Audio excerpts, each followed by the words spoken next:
go. Good evening, everybody, and welcome to that time of the week. It's Sunday, it's 8 in the evening, and it's time for another wonderful Nick's quiz, hosted by yours truly, to keep you entertained for the next hour and a half, maybe 2 hours, depending. And first off the blocks tonight, we have Andrew Lewis, who is just saying good evening from sunny Yelverton. So good evening to Andrew and Jane Lewis. Hope you're well tonight, and I wonder whether you're doing the quiz with or without your teammates over in Bilton tonight. Well, you'll have to, in Dunchurch, sorry, not Bilton. You'll have to let me know whether you're doing the quiz together. Now, it's been a very cold, bitterly cold day out there today. Thankfully, of course, in my super eco house, it feels very warm. In fact, heating hasn't been on for a few hours, but it's still a very, very, oh yes, 22 degrees, probably a bit too warm at the moment. Never mind, we'll have to open the windows. I've been driving the wife's spare with my energy efficiency this week, with my obsession with energy, yes. I've just gone on to a new tariff with Octopus Energy called Agile, which basically charges you per the tariff changes every half hour. Of course, they publish what those hourly rates are going to be, so it means you can shift your electricity consumption to different times of the day. And last night we managed to charge my electric car, which took nearly 36 kilowatts in power for less than £1, simply because the National Grid last night were giving electricity away at 3 in the morning because, of course, of storm, whatever it was, out in the North Sea somewhere. But never mind. Right then, enough of me. Let's say good evening to George. He's saying, hey, Nick, with some big clapping hands. So good evening to you, George. Clive and Janet have joined us. The teasers, evening all, our garden's becoming a duck pond, they're saying. Oh dear, oh dear, oh dear. That's a bit of a shame, but never mind. I'm sure we've had one or two of our teams with close escapes from the wet. The wife and I went out for a quick trip into the countryside only yesterday for a little picnic and a walk. And we went down a little lane and we wish we hadn't bothered because there was mud and water absolutely everywhere. And that's in Rugby, which doesn't really flood very much, but never mind.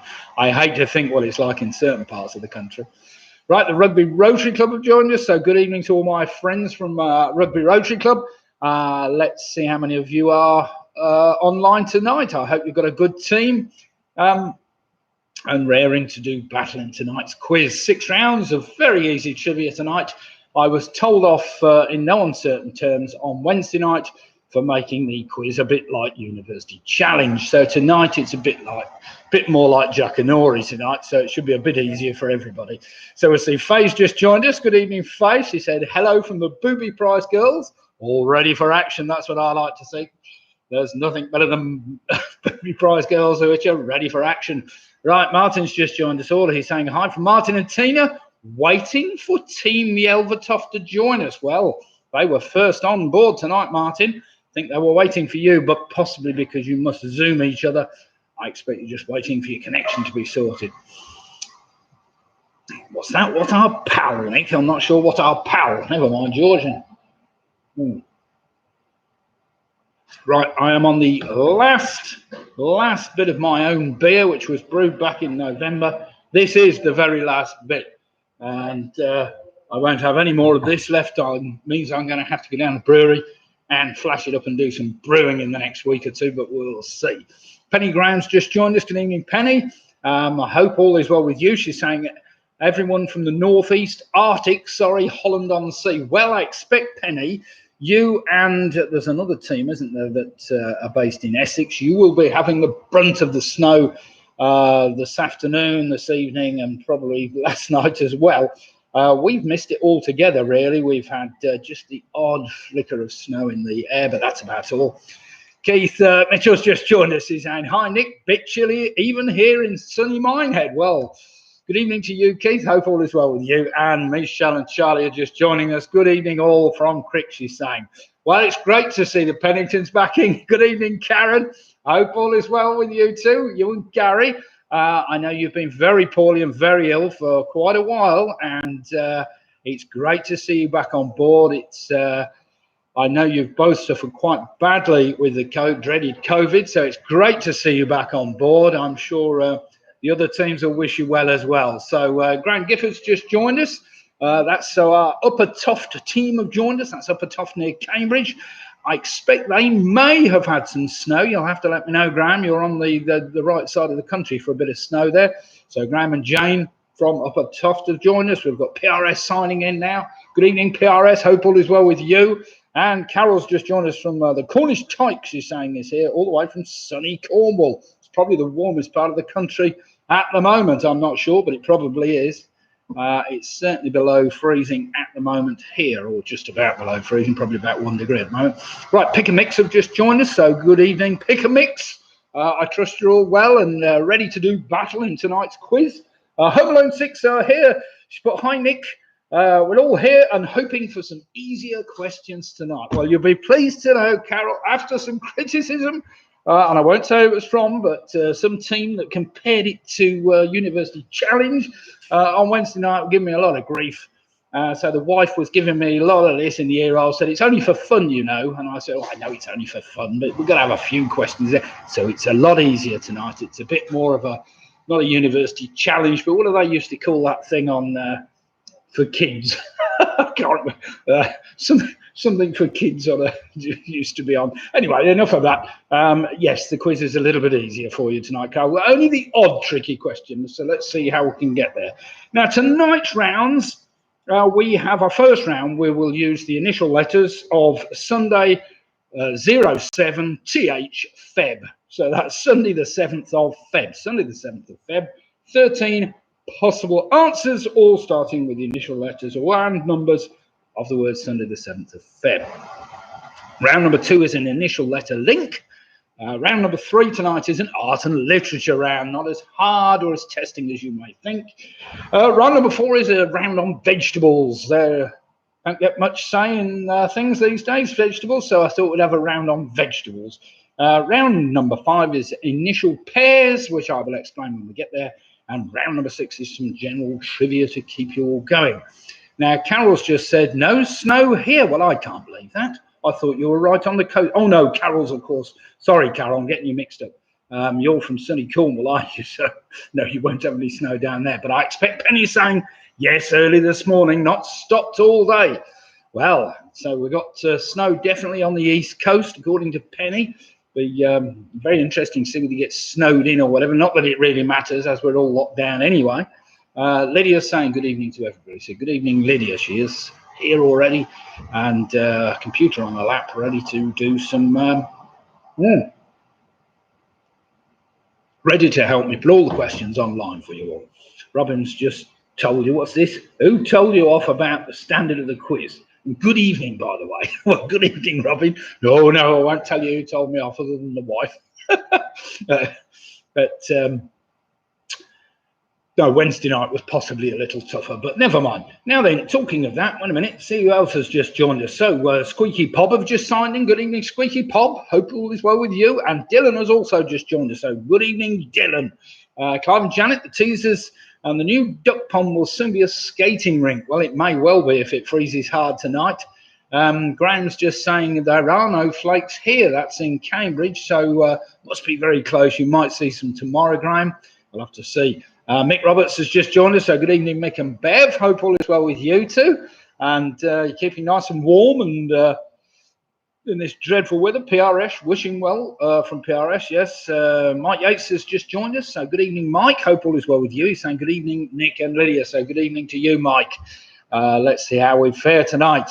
And Dave Anderson, this is our other team from sunny Essex. They're saying evening from Dave and Anne in snowy Essex. Well, I expect it's pretty cold there. Karen's just saying, of course, Karen from... Blackpool, she's saying still not 100%, has still got long COVID, so brain cells definitely depleted.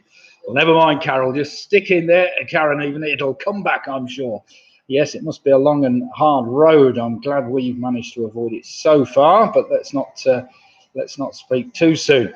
Debbie McCarthy's just joining. She's saying hello from Freezing Hill Morton. It is a Freezing Hill Morton. I took my mother-in-law home a little bit earlier, and it was absolutely bitter out there with the wind. Georgie's just joined us as well from the Yorkies, so good evening to Georgie. And Rory, hope you're both keeping well. Have you got Linda with you tonight, or are you doing the quiz on your own? You'll have to let me know. Ian Anthony James, Don Quizzotti signing in from the north, the south, and from lower and upper Hill Morton. So it's going to be a strong team. Don Quizzotti are on board tonight. Now, talking of team positions from last week, it was a very strong performance last week. We only had, we had two teams out in front last week. Quizzy Rascals shared the spoils with PRS, both on 62 points, which was a fantastic result.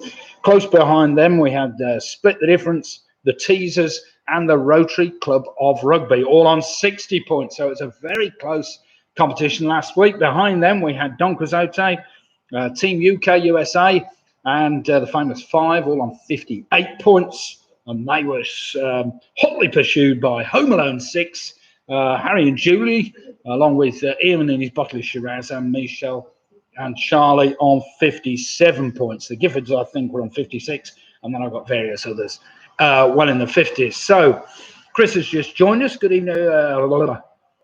That's the one I'm on. But yes, well done, Robin. The kids quiz was top of the form when it was on radio, television, top of the form when it was on TV. Yes, well, top of the form. That was a good one.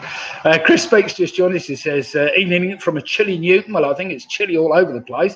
I'm hoping that our friends from USA join us, because they might be able to put some kind of sparkle on the evening's performance, saying that it's nice and warm in California, but we'll see. Of course, it's Super Bowl tonight in Los Angeles, so they might find that it's they might be watching that instead tonight, which would be a bit of a shame, but never mind. There's plenty of time for that, I suppose. Paula Flynn and the Quizzy Rascals have just joined us, so good evening, Paula, as have Sarah and Russ from sunny Worcester, along with Joe James, I trust. We'll have to see. The Ridgeways have also just joined us. They're saying, Ridgeways, hello from balmy tropical paradise. That is Welton, so well done them. Doesn't kick off until 11:30. No, I thought it was quite late, but never mind. Lucas has just joined us. Good evening, Lucas. Hello to you. Hope all is well. And if you haven't done the quiz before, I'm hoping you're going to enjoy it. We've got 6 rounds of pretty bog standard trivia to keep you all interested and going, as we're all stuck in lockdown as we speak. Now then, has anybody got themselves a beer for tonight? I thankfully had a beer delivery this afternoon from one of my friends, who popped round with 2 huge bags full of various ales from Tesco's, and thanks to him for doing that for us. It wasn't for free, obviously, but never mind. Carol's just said, with those good scores from Wednesday, perhaps it was not such a hard quiz. Oh, Carol's. Yes, they were last Sunday's scores. I didn't put Wednesday's scores down. Wednesday's scores were a little bit lower, and it was a bit of a tougher quiz on Wednesday, I have to say, but never mind. Tonight is nice and easy. Keep it going. Should keep it fairly close all evening. So Pinky and Perky have also just joined us. So good evening to Pinky and Perky. Hope you're both keeping well. Right, we have 74 people online at the moment. Do remember, if you like the quiz in any way, shape or form, I've got 10 likes already. I like to try and hit 30 likes on a Sunday night. So do hit the like button, which is down the bottom, if you like the quizzes. Of course, if you don't, you can always hit the don't like button. And if you're feeling keen, you can always subscribe to my YouTube channel, Pewee1957, which is pretty straightforward. Vickless from Mark, Julian, Stella. Who do it to? Oh God! Thanks for that very long name. So Mark, Julian, Stella. I know who we are, but I'm trying to figure out how to say that. But never mind. And the famous 5 have just joined us. So Chris Speaks saying business as usual. What's that? Oh, sorry, I've got something over my thing. Business as usual. Ale by Derby Brewing Company, another great one. And Adam's just joined us as well. Adam Foster. Evening all, he's saying from Spoon and Fish are now in attendance. Right then, with a minute to go, let me just quickly run through those rounds again for you. Tonight, if I've lost me a bit of paper now. It's typical, isn't it? Tonight's rounds, we start off, the round is entitled Sunday, the 7th of February. Round number 2 is an initial letter link. Round number 3 tonight is art and literature. Round number 4 is a round on vegetables. Well, I'm sure we all like our vegetables. Round number 5 is initial pairs, which I'll explain when we get there. And round number 6 tonight is just a general trivia round, What's that, Carol saying? Is everybody up to date on their jabs for their age? My husband, Michael, 74 years old, had his on Friday in Cornwall. Well, fair play to him. Yes, there's a number of people that are getting. Footy Fox have just joined us as well. Talking of the jabs, according to the BBC News tonight, 12 million people now in the UK have had their first jab, which, according to my estimates, should give us somewhere in the percentage terms of 18% of the UK population. So we're not doing too bad. We've still got a long way to go. Right, let's get on with this. What's this Lucas has put in? Yeah, I'm good at arts and literature. Well, you don't have to be. It's not that hard. You'll be all right, though. Oh, Leslie's having his jab. All right, we're getting on about who's having the jab first now. He had his yesterday. We're having ours now. It's just going to show the age of our audience. Right. Yes, it's 2016 now, so I better get going. So, right then, without further ado, let me bring the quiz up on my screen and we'll get ourselves going. Beer check, pork scratchings check. Now it's quiz time. Yes, it is. Right, so make sure you've got your beer ready or your wine tonight, your pork scratchings, whatever you've got to your nibbles. Right, question number 1. This starts with the letter S as in Sunday. With an average of 8.8 kilograms, which European country eats the most chocolate per capita? So with an average of 8.8 kilograms, I presume that's per annum, which European country eats the most chocolate per capita? There's a bit of a logic in that one, and it starts with the letter S, which should help you enormously. I think you might struggle if it didn't start with the letter S. Think of chocolate-producing countries. Right, question number 2. The horn of which mythical beast is known as an alicorn, apparently. So the horn of which mythical beast is known as an alicorn. And that, of course, starts with the letter U, as in Sunday. Bev has had her jab. Blimey. Jab on it has gone mad. There'll be more of you lot have had the jab than the rest of us haven't, Sue. Question number 3 even. Starting with the letter N, it's a 2-word answer I'm after, which is pretty straightforward. What was the name of the Corsican who captured Toulon and who sold the Louisiana to the Americans? We don't need that in there, I don't think we need. So what was the name of the Corsican who captured Toulon and who sold Louisiana to the Americans? That starts with the letter N. It's a 2-word answer. Sure, we've all heard of him. Belgium doesn't start with S, but it's a good thought there, Robin. You're on the right lines. Apparently, they don't eat as much chocolate as this other country, but don't know where we get my facts from, but there we have it. Question number 4, starting with the letter D. This is one I'm sure, just to show you it's keeping it nice and easy for you, Carol. What one word can be an Australian and New Zealand slang word for a toilet? So what one word can be used, can be an Australian and New Zealand slang word for a toilet? Sure we've all heard of that some time or another. I'm sure we've all needed one at one time or another. But never mind.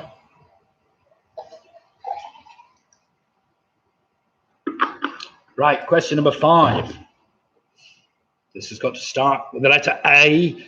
Nurse Emmanuel Gladys is informally engaged to which other well-loved fictional character? Just a 1-word answer I'm after. So Nurse Emmanuel Gladys is informally engaged to which other well-loved fictional character? Starts with the letter A. Don't make it too hard. It's a one-word answer I'm after.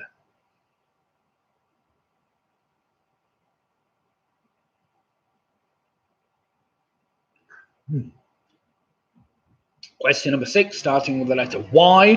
The 3 tuning forks of which company's logo represents the cooperative relationship that links the 3 pillars of their business. Apparently, technology, production, and sales.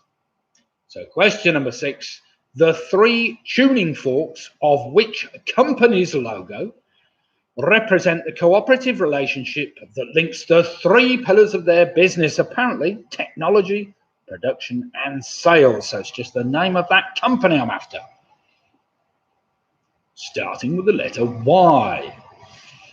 Question number 7, a dead easy fraction. I may have had this before. How would you describe the fraction 5/8 or 5/8 as a decimal number? It's got to start with a 0. So how would you describe the fraction 5/8 as a decimal?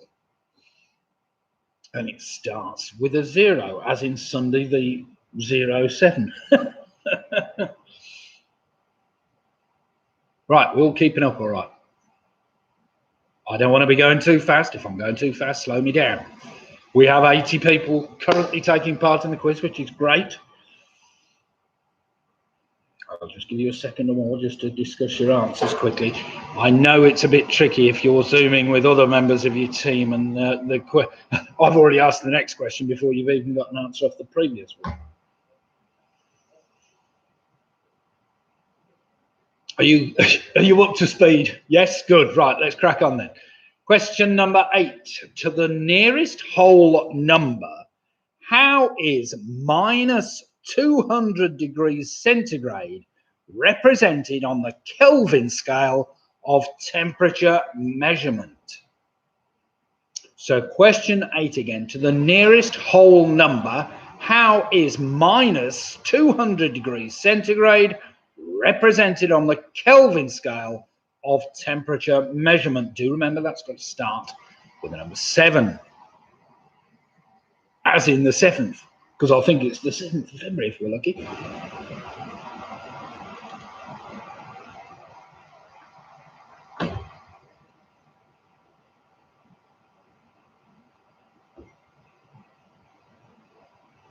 Question number 9. There are 2 answers to this one, which start with different letters, of course, but one of them starts with the letter T, which will help enormously. I'll give you half a point for each, which is fair. Dating from as far back as 1450 BC, which 2 metals were the alloy pewter originally made from?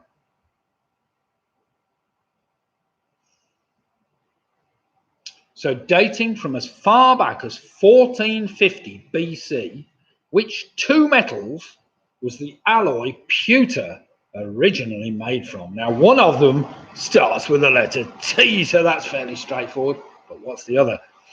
I don't need to know what it's made of nowadays. This is a little bit more what it was originally made of.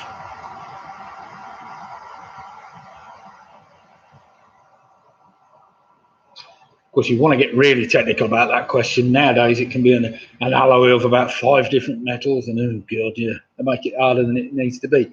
Right then, question number 10, starting with the letter H.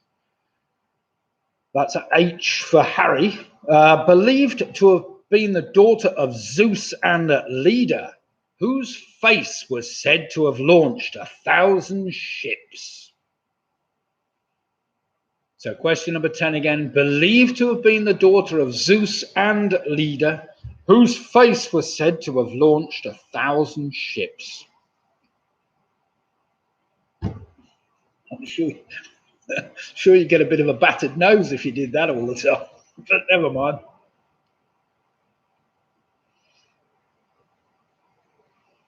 All right, then 3 to go in this round. Now these will start with FEB, as in February. So F, E, and then B. So question number 11, starting with the letter F. Also the protagonist of a Mozart opera. What was the name of Walt Disney's famous favorite character, even in Pinocchio? Apparently, he loved the kitten so much he wanted him to appear as much as possible. I didn't know that, but there, you don't know these things unless you come to one of Nick's stupid quizzes. So also the protagonist of a Mozart opera. What was the name of Walt Disney's favourite character in Pinocchio? Apparently, he loved the kitten so much he wanted him to appear as much as possible. Now that character's name, one word answer starting with the letter F. Of course, it helps if you know your Mozart operas or your Disney characters.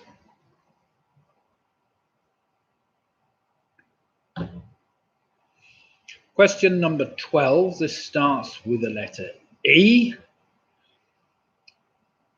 What is the surname of Ethelstan Joseph Michael, who is an English dairy farmer born in Pilton, Somerset, who grew up at Worthy Farm in the village?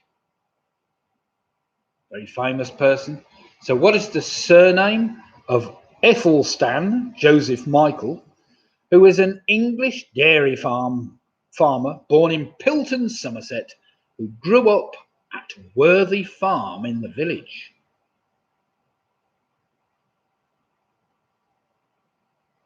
His surname starts with the letter E, and I'm sure if you know what the connection is there, you'll soon get that answer.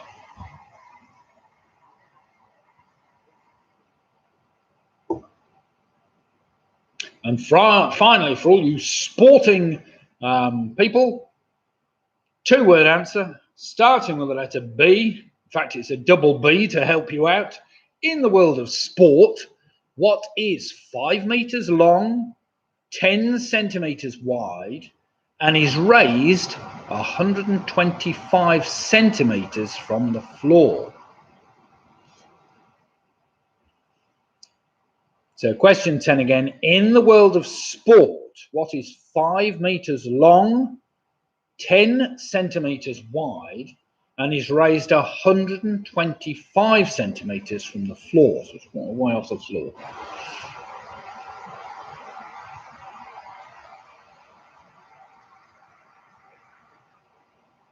Used to be made entirely out of wood, although it's not these days.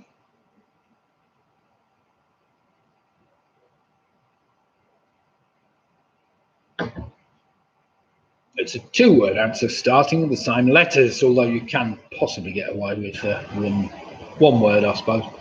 We will see.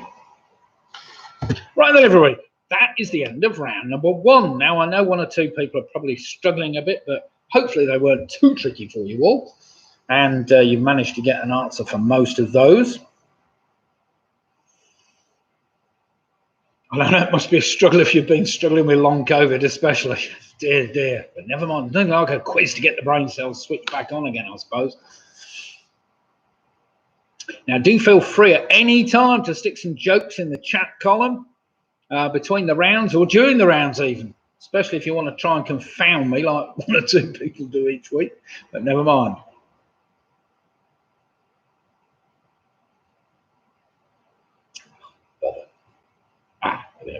Right then, everybody, should I do some marking? You got answers for everything, Angela? Has everybody got answers, or do we need a little bit longer? I will just wait a second longer or two just for you to discuss. Now, do remember, your answers should spell out the word Sunday, 07TH, Sunday the 7th, Feb, F-E-B. So there are 13 answers there, starting SUNDAY, 07THFEB, which is pretty straightforward. The answers might not be straightforward, but at least you know what you're doing, I hope. Okay then, everybody, as always, I want you to mark your own. Do remember to be honest with yourselves. This is not an easy competition, obviously. Everybody likes winning, but as there's no money at stake, it doesn't really matter. But let's try and be honest with each other. And these are the 13 answers to the first 13 questions, starting with the letter S. With an average of 8.8 kilograms per person per year, it's Switzerland that eats more chocolate than anybody else. Apparently, the horn of which mythical beast is known as an alicorn? That's a unicorn. Number 3 was Napoleon Bonaparte. Number 4, that slang word for a toilet is a dunny, D-U-M-M-Y. Number 7, of course, was Arkwright, was informally engaged to nurse Emmanuel Gladys. Number 7, of course, that company was Yamaha with the 3 tuning forks. Number 7, the fraction is represented in decimal as 0.625. To the nearest whole degree, how is the number minus 200 degrees centigrade represented in the Kelvin temperature scale? It is represented, it's not a minus number at all, it's a positive number. It's 73 degrees Kelvin. 73 degrees Kelvin. I don't need the points on that. Number 9, dating from as far back as 1450 BC. The 2 metals I was after, of course, one was tin, half a point for that. The other is lead, half a point for that. Number 10, I was after Helen of Troy, of course, who launched 1,000 ships. Helen will do. Number 11 was Figaro, the name of that cat, also a character in one of Mozart's operas, The Marriage of Figaro, of course. Number 12, it was Athelstan Joseph Michael Evis, of course. He is the 85 now. He is the organizer of the Glastonbury Festival at Worthy Farm in Somerset. So for those who didn't know his surname, it's Evis, and I'm sure you won't get that one wrong again. And finally, in the world of sport, what's 5 meters long, which is a long way, 10 centimeters wide, which isn't particularly wide, and it's raised off the floor. It's called the balance beam. It's used in gymnastics, of course. The beam will do, but it's called the balance beam technically. But I will give you the full point for a beam.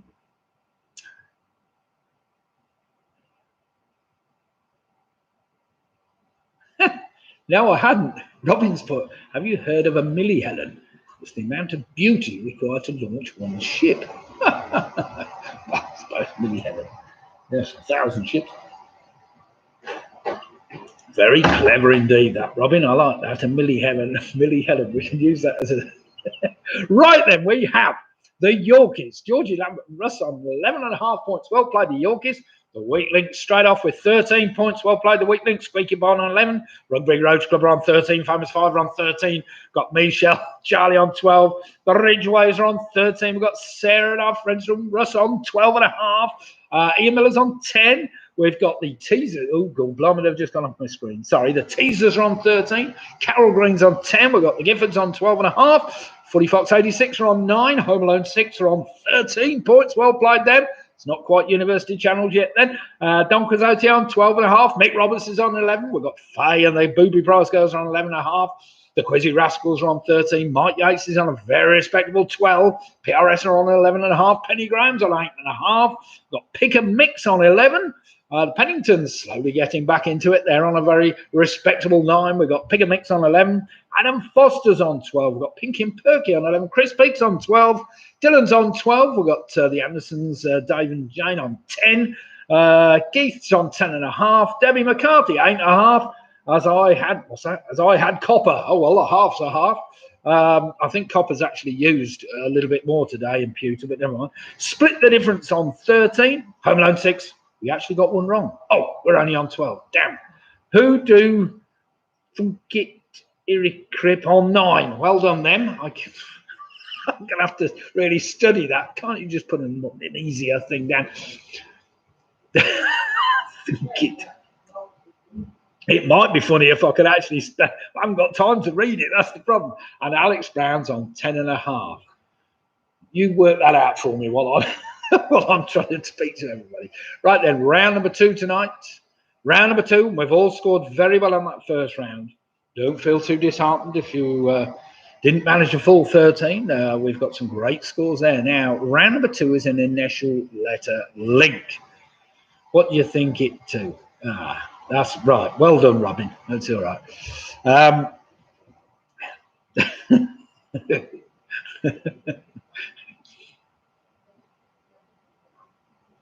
Right, I'll explain this round for anybody that's not done it before.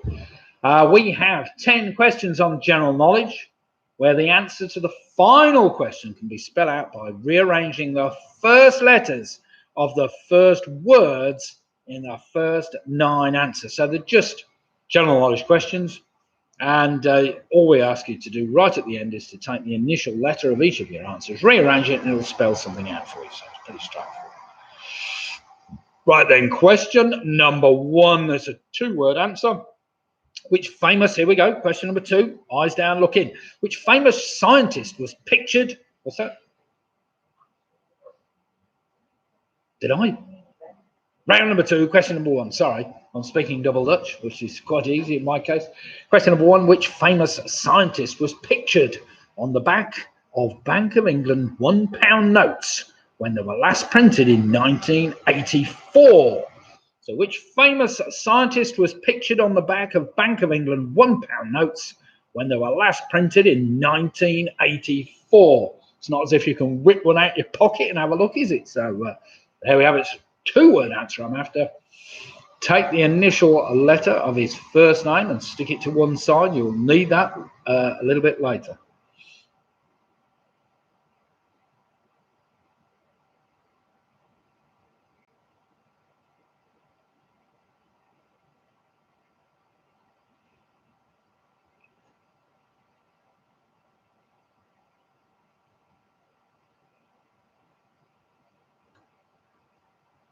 Question number 2. Listen carefully. Singer Gloria Estefan was born in which capital city located in the Greater Antilles, part of the Northern Caribbean? Well, I hope you know your Greater Antilles from your Lesser Antilles. So singer Gloria Estefan was born in which capital city located in the Greater Antilles, part of the Northern Caribbean?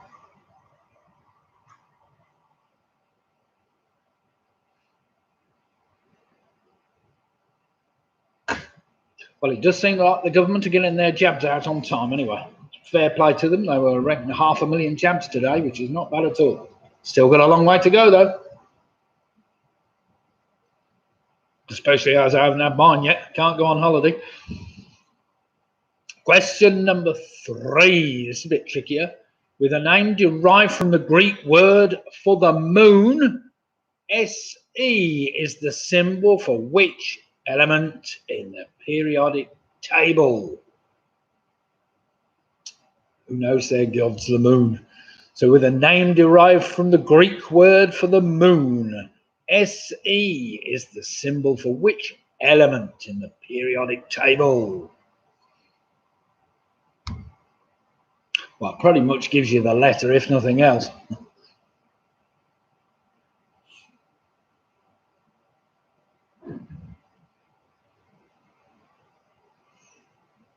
Question number 4 is a hyphenated answer. It's 2 words, but it's hyphenated, so you can treat it as 1 word. Question number 4, a fusion of 2 different styles and named after a US state and an adjoining country. What name is given to this 2-word culinary style? Anybody could think this was a food quiz, wouldn't they? So a fusion of 2 different styles and named after a US state and an adjoining country, which should make it fairly easy. What name is given to this 2-word culinary style? Just needs a bit of thinking, that one, doesn't it? Bit of lateral thought needed.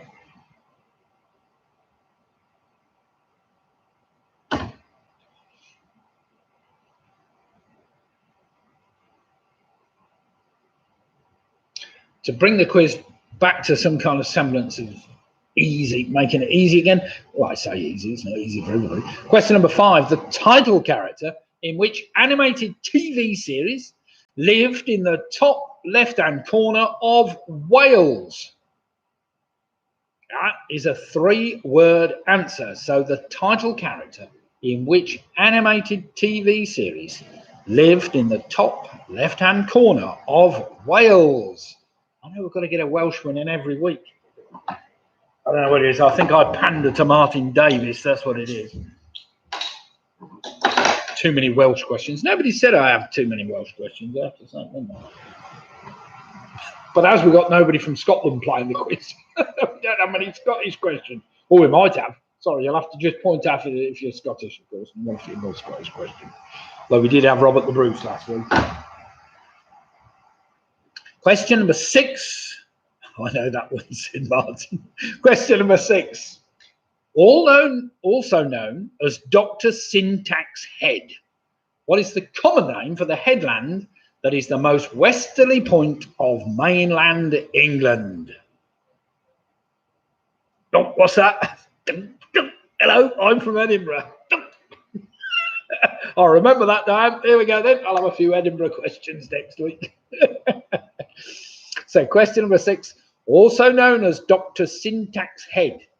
What is the common name of the headland that is the most westerly point of mainland England? It's a place we've been to.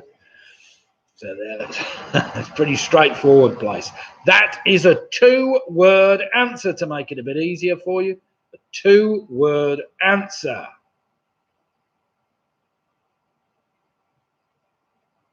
Question number 7. Thought you know, a bit of science, a bit of a scientific, science lesson here.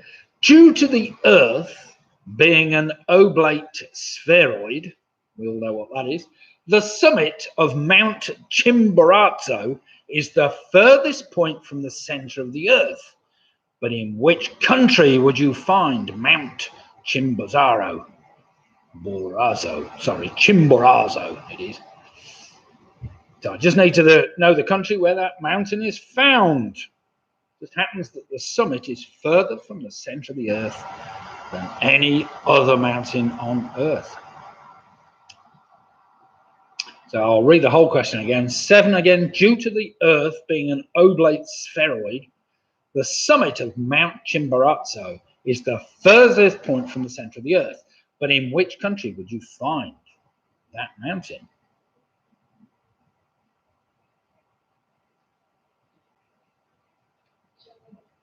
That's a standard quiz question, that one. Everybody knows that one, surely. What? Wife's moaning at me saying that's too difficult. It's got to be one difficult. No, maybe they wouldn't. Just trying a different beer. Good blimey, that's it, isn't it? I'm just testing out some Citra from Oakham's. And it certainly packs a punch. Question number 8. In the Western Christian Church, in which month does All Souls Day fall? After a very other famous day. So in the Western Christian Church, in which month does All Souls Day fall?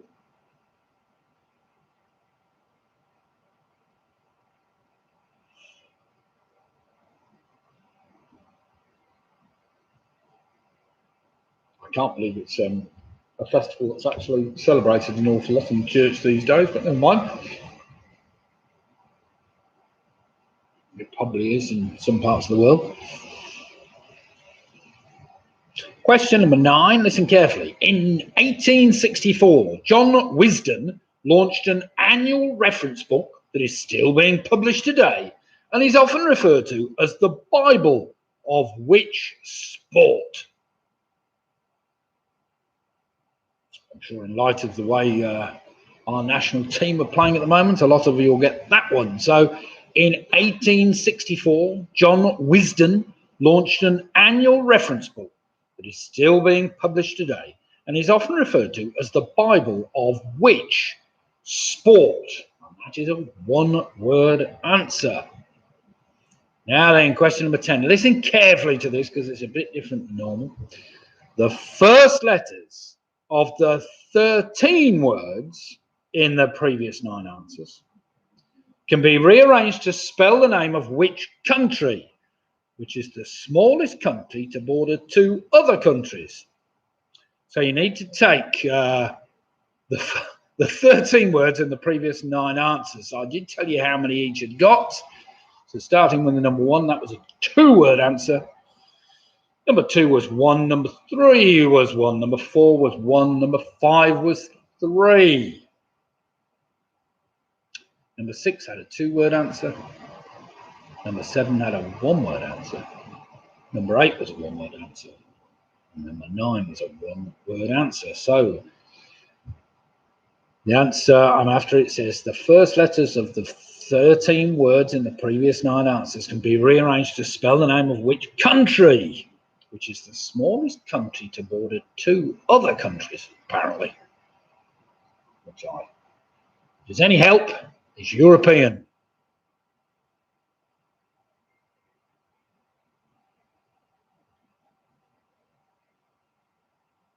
And if it's any help whatsoever, I'd have no idea how to spell it. Well, maybe, possibly. I was never very good at spelling, but never mind. Right then, everybody, we're getting silly jokes tonight. I haven't seen any, actually. You're all concentrating far too much on the quiz tonight, which is very, very good to see you all doing that. Never mind. Anybody got any silly stories that they want to share with us all? You're more than welcome. Just stick them down in the chat column.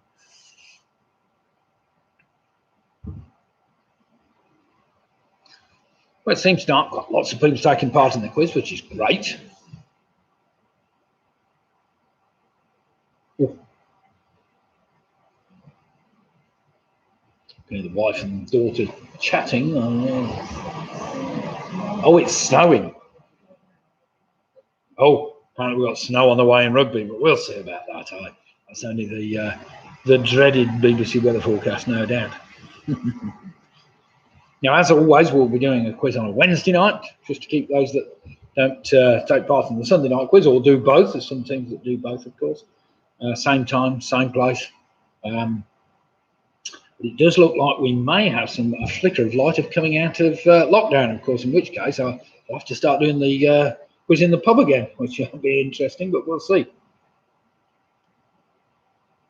That will not be for a while, so I won't worry too much about that yet. Because not only have we got to reopen the pubs, we've got to get people actually going back in them as well. But, what's Debbie said? Yesterday I saw someone spill their Scrabble letters in the road. I asked them, what's the word on the street?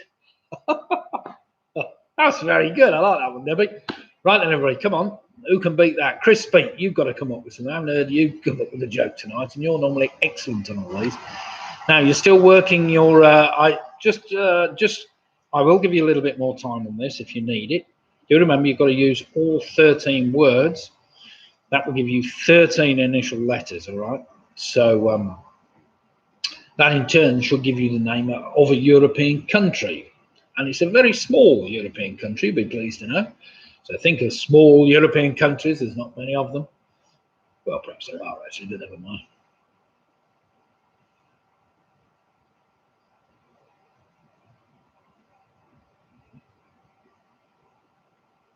So who's going to be staying up and watching the Super Bowl tonight? I don't suppose I will be, but never mind. And is anybody supporting the Buccaneers, or are they going to be supporting the Kansas Chiefs? The Kansas, whatever they are, Kansas City Chiefs, are they?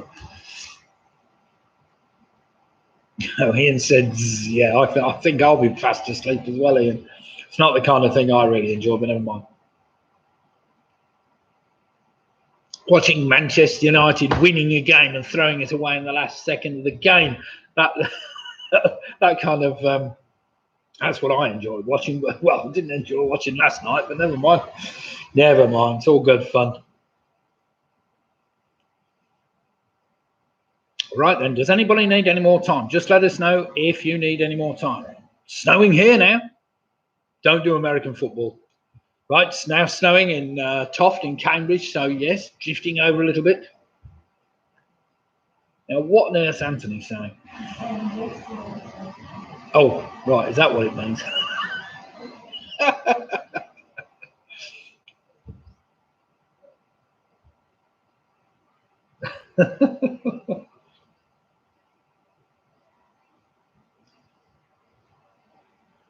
Alex is saying he's an Eagles fan, but supporting the Chiefs. Well, that's fair enough. You've got to support one team, I suppose, if you're going to stay and watch it. You can't be impartial. Well, you could be impartial, but I doubt it. What's that, Chris saying? Going to watch the cricket on Channel 4 starts at 3:30. Go Chiefs, says Anthony. What on earth's wrong with the Buccaneers? I mean, look at my Buccaneers. They're bigger than most. Oh, sorry. Oh, dear. All right. Enough of that.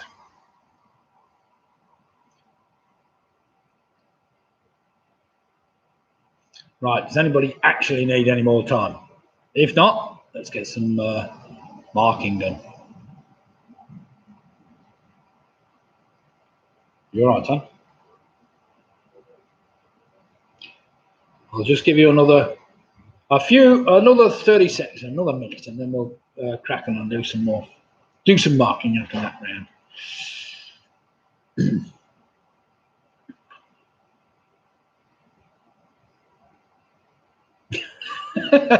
Ian's, what's that? Brady is a cheat. He plays for the Bucks.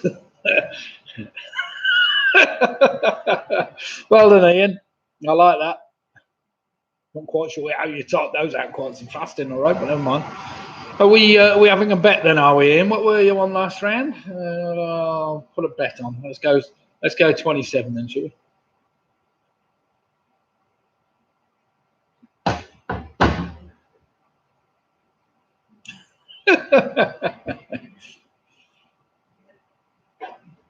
Who'd have thunk it? I was close. I'd nearly. Who do you think? I got who do you think? But who'd have thunk it? Oh, right. Okay. Yes. Excellent. Right. Time's up. Here we go then. Ian's had enough. Time's up. Famous scientist I wanted. This is question number 1. The famous scientist I was after was Isaac Newton. That gave you an I. Number 2. Gloria Estefan was born in Havana, the capital of Cuba. Well done if you got that. Chris is just saying, a lorry load of sports equipment spilled over the road. As for the cause, the police are stumped. But the driver is out on bail. Oh, dear God. We're on cricket jokes now. Question number 3. SE. Of course, the goddess of the moon was Selene, and it's selenium I was after for that chemical element, selenium. Number 4, that fusion of 2 styles. Well, it's Tex-Mex, as in Texas and Mexico, of course. Number 5 was Ivor the Engine. Number 6, Dr. Syntax Head is better known as Land's End. Number 7, I was after Ecuador, that country where Mount Chimbazora is the summit of which is the furthest point from the centre of the earth. Number 8, it's November, that All Souls Day falls. Number 9, of course, Wisden. It's Wisden's Almanac, of course, is all to do with cricket. And if you rearrange the first letters of the 13 words in the previous 9 answers, you should have ended up with that very tiny country of Liechtenstein. Liechtenstein, well done if you got that, especially if you could spell it. Right, so here we go. Let's get some scores in. We've got, as I say, 80 people at the moment playing the quiz, which is great news. So Clive and Janet, the teasers, on a fantastic 23 points. Squeaky Pop are on 20. The Famous Five are on 23 points. The Weak Links are on 23 points. We've got Sarah and Russ on 21.5 points. We've got the Rugby Rose Club on 23 points. Chris Speaks on 22. Ian Miller's on 20, not 27. The Giffords are on 22.5. Karen and Gary are on 16. Well played. Stick in there. Split the Difference are on 23. Meg Roberts is on 20. Carol Gein's on 20. No M for Mex in that. What? No M for Mex in that. Oh, isn't there? No, there isn't, because it's a one-word answer with a hyphen in it. I did say that at the time, Leslie, but never mind. Ian Anthony James, Don Quixote is 22.5. Well played them. Dave Anderson and Anna on 19. The Ridgeways are on 22. We've got Penny Graham on 15.5. Michelle Gibbons and Charlie's on 21. Is James playing tonight, by the way? Georgie and Rory on 16.5 for the Yorkies. We've got Pinky and Perky full marks on that round, 21 points. Footy Fox 86 are on 16 points. Keith Mitchell's on 20.5. Faye and the Boom Prize Girls are on 17.5. Home Alone 6 have moved on to 21 points. Dylan's now moved on to 20 with Adams Foster on 20. And we've got... oh God, I forgot one. Uda Thunkit on 20. What are they? 7 out of 10. You need to put your total score down, Uda Thunkit. Can't remember what you were on last time, but never mind. 7. It could be a possible 20, but Pick a Mix on 21. Mike Gates is on 21. And yes, James is here, says Michelle. Well, great to see you, James, and hope you're enjoying the quiz tonight. Right then, yes. Who'd have thunk it? PRS on 21.5 points. So it's all very close there. We've got numerous teams on 21, 20s, and 22. So it's very close tonight. And who'd have thunk it? I need your total score each round because I can't add up the scores as we go because they come in so fast. Alex Brown, Liechtenstein is 13 letters. When there were only 10 questions, you're right, Alex. I did explain you've got to take the... Oh, well, whatever. There were 13 words. I do know, Alex, but never mind. It was a bit hard to work out. But Ivy the Engine, for instance, was IVE, I suppose. I didn't make it as plain, but sorry, Alex. But never mind. Here we go then. Paula Flint and the Quiz of Rascals on 23 points. That's if Paula's playing with the Quiz of Rascals tonight, or whether it's just Paula Flynn Lewis. I don't know on 23. Who'd have think it? They're on a fantastic 16 points. Now then, round number 3 is a very straightforward art and literature round. Nothing too hard here. You might hate art and literature, but you should all know these ones. Quizzy Rascals. Well done, Paula. That's fine. Right then, here we go. Round 3, question number 1. Any more cricket jokes? You're more than welcome to put them in there, or I was trying to think of a cricket joke in a hurry, but I couldn't come up with one. But never mind. Question number 1. Here we go. Art and literature. The policeman, known as Mr. Plod, features in a series of children's books centered around which other character? Well done, Alex. 19.5 points. KK got to bed. Got to get to bed early to get up and watch the cricket in the morning. Please keep it moving. You're not that daft to get up at that time in the morning. Can't you just put it on delayed, Kevin, and just watch it? Oh, blimey. I used to hate to go to the pub on a Sunday night. We used to often go out to a pub in Walcott, which is a few miles outside Rugby. And I always used to record the Grand Prix. And there was always some lad out in the pub that would tell me who won it before we got back, but never mind. That always happens. Question number 2. Listen carefully. What rhetorical question is asked in the first line of William Shakespeare's very famous sonnet, number 18? So what rhetorical question is asked in the first line of William Shakespeare's famous sonnet, number 18? It is probably the most famous of all his sonnets. Most famous opening line, I would have thought.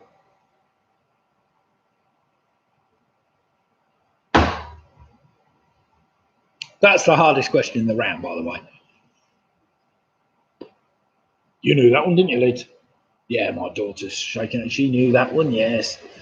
Question number 3. Which famous novel of 1818 was written by Mary Shelley when she was just 19? So which famous novel of 1818 was written by Mary Shelley when she was just 19? Debbie's just got a score of 16.5. Well played, Debbie. Keep in there. I don't know if we've got any snow coming our way, but it's freezing cold out there. Thankfully, we're nice and warm in our house. 22 degrees still in here. No, heating hasn't been on for 7 hours in our house, but never mind, it's still too hot. Right, question number 4 just needs a little bit of thinking. So lateral thinking here. The idea for what well-known reference book came in 1951 when Sir Hugh Beaver, while shooting, became involved in an argument over what was the fastest game bird in Europe. So he's basically having an argument with his mate about what the fastest game bird was, and he didn't know where to look. So the idea for what well-known reference book came in 1951 when Sir Hugh Beaver, whilst shooting, became involved in an argument over what was the fastest game bird in Europe. In other words, what book do you go to for some useless facts? And all right, you might say you come to Nick's quiz to give you useless facts, but never mind.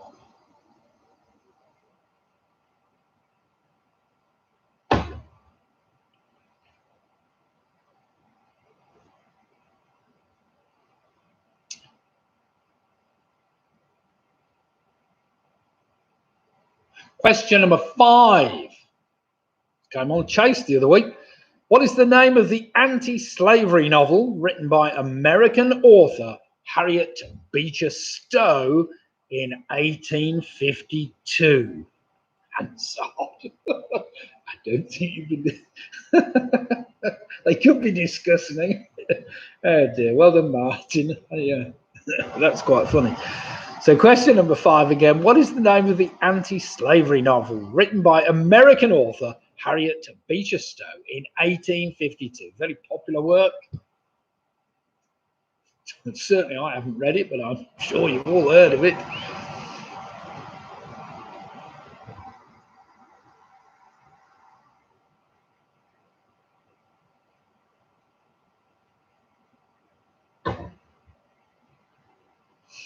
Question number 6, published in 2008. The Boy in the Dress was the first children's book written by which famous comedian and television personality? So published in 2008, The Boy in the Dress was the first children's book written by which famous comedian and television personality? What's the input? There's a bit of a Don Quixote here. I went into a pet shop and asked if I could buy a goldfish. The bloke asked if I wanted an aquarium. I said, I don't care what star sign it is. That's a silly joke.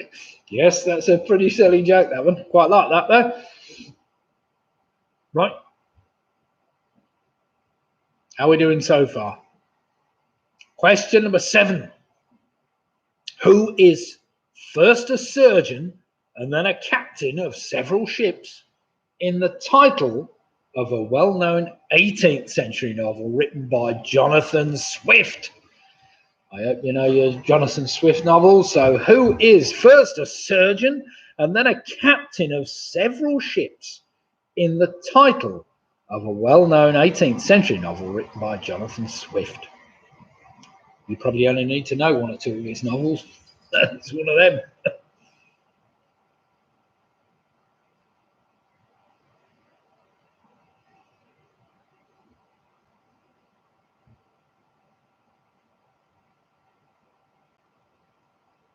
To be fair, I was never a great reader of books or novels.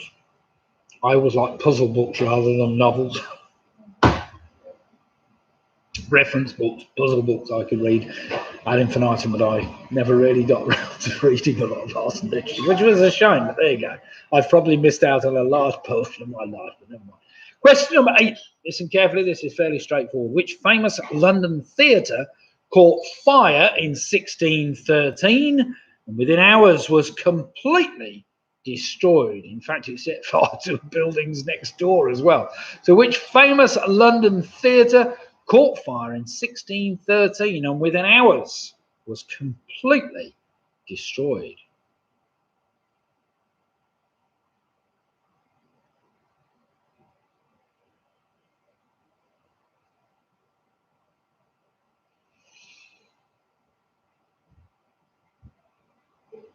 I'm sure we all know that one, don't we? Maybe not.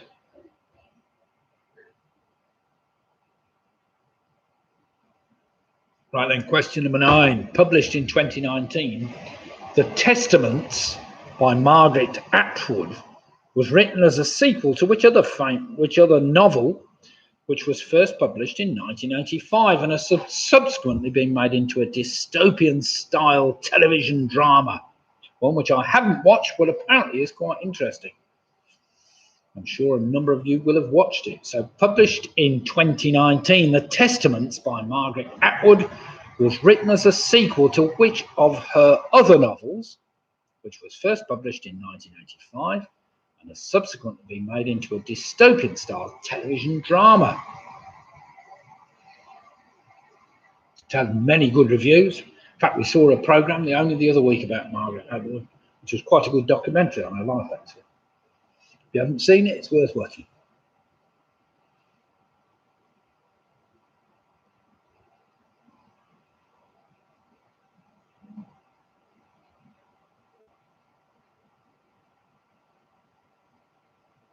And finally, question number 10. Which book ends with the line, Thank goodness, said Bilbo, laughing, and handed him the tobacco jar.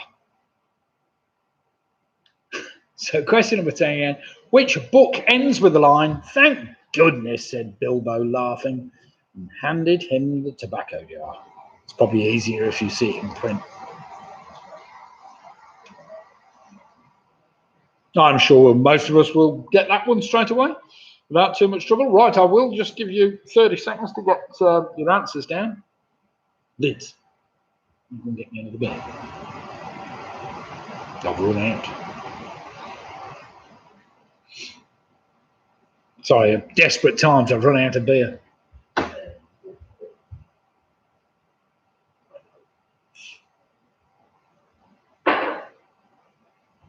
Okay then, everybody. It was a pretty straightforward. Somebody in your team must know most of those answers, I'm sure. So let's see how we go. So a literature round then.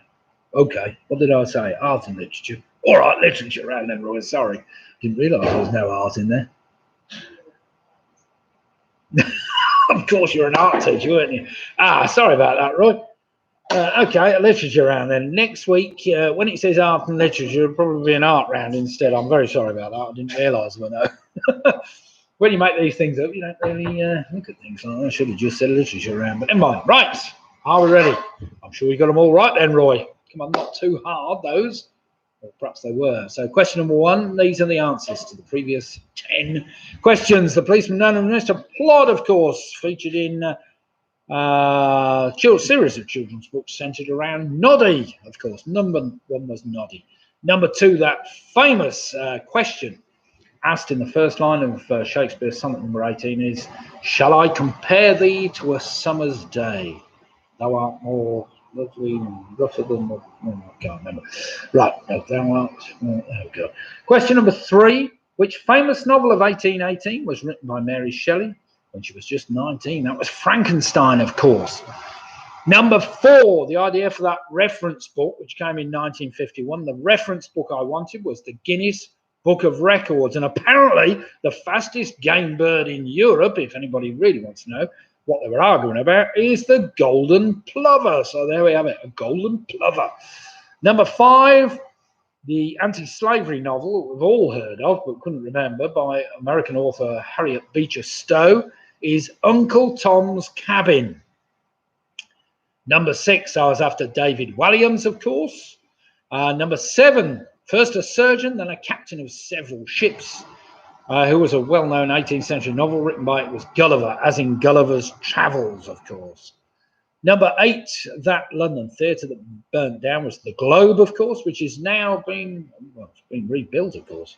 Very impressive it is. Not that we've actually been in it, but we got into the entrance hall, didn't we? Number 9, published in 2019, The Testaments. The other book I wanted was The Handmaid's Tale, that dystopian novel. And finally, number 10, which book ends with the line, thank goodness, said Bilbo, laughing, and handed him his tobacco jar. It was The Hobbit, of course.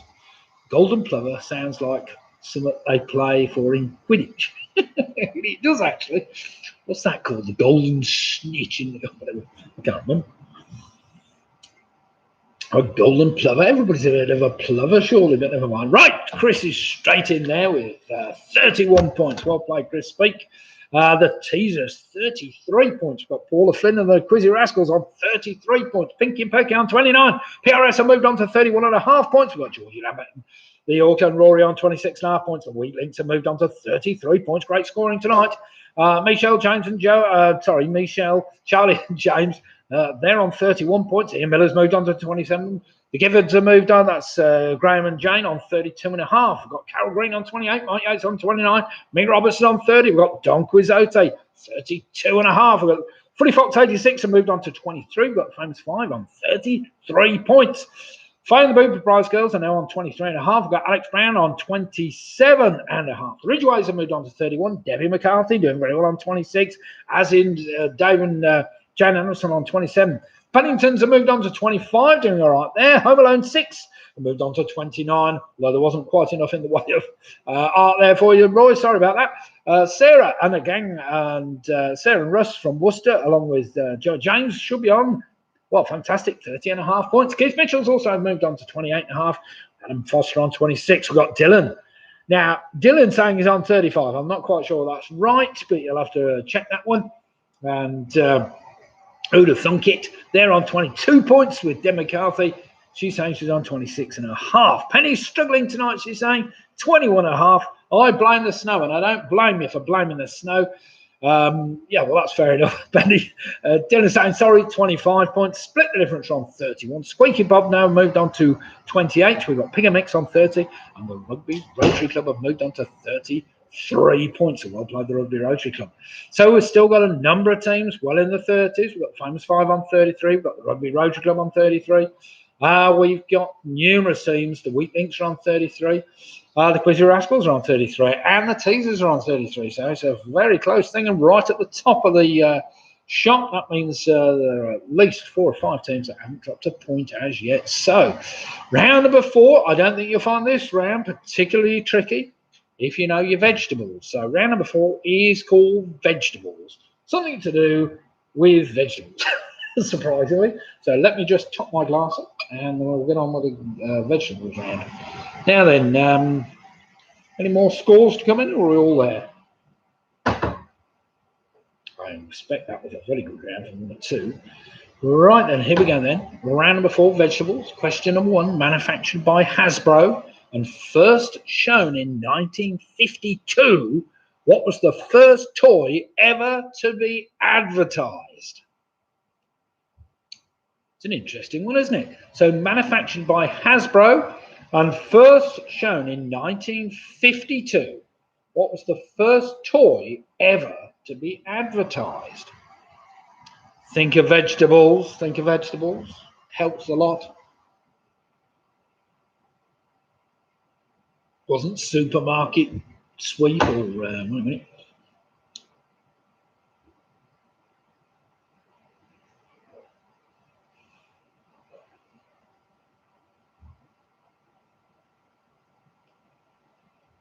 It wasn't Cucumber Charlie or oh dear.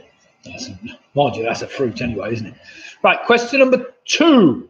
What is an irreversible condition that occurs when the external portion of the ear is hit repeatedly and develops numerous small blood clots, often found in rugby players and or boxers?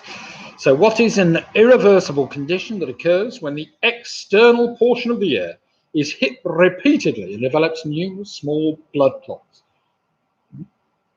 Think of vegetables, of course.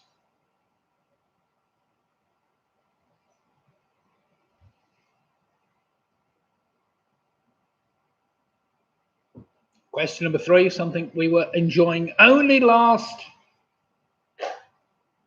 Monday or Tuesday. Can't remember. Possibly Tuesday. What is a common British dish made from cooked potatoes and cabbage mixed together and then fried? So question number 3, what is a common British dish made from cooked potatoes and cabbage mixed together and then fried? Now, I was trying to find a definition. There is actually no definition for this. Obviously, you can add meat and various other vegetables as well, but it's still got the same name. So I'm just after a common name for effectively what is potatoes and cabbage, fried up and served up and ready to go. What do we have it with? Should we serve them something? Question number 4. Think of vegetables again. Described as one of the most popular instrumental rock and soul songs ever. What is an instrumental composition recorded in 1962 by Booker T and the MGs?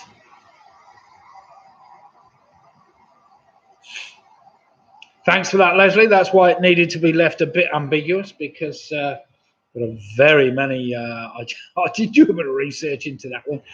And yeah, you're right. There's lots of variations of what actually compromises that dish, or not comprises that dish, if you know what I mean. He's wearing his special bumps. So question number 4 again. Described as one of the most popular instrumental rock and soul songs ever, what is an instrumental composition recorded in 1962 by Booker T and the MGs? Very famous song.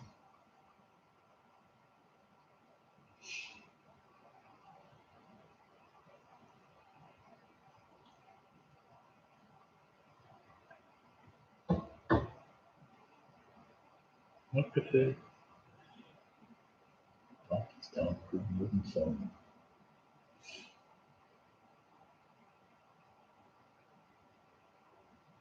I prefer Tightest Time, Good Northern Soul. Right. Oh, it's fair enough. I don't know. Question. No, not the right, but never mind. Question number 5. Listen carefully. Which vegetable was a source of propaganda used by the Royal Air Force during the Second World War, even, to explain why their pilots had improved their success rates during nighttime air battles? Can't be a good song if it's an instrumental. What do you mean it can't be a good song if it's not an instrumental?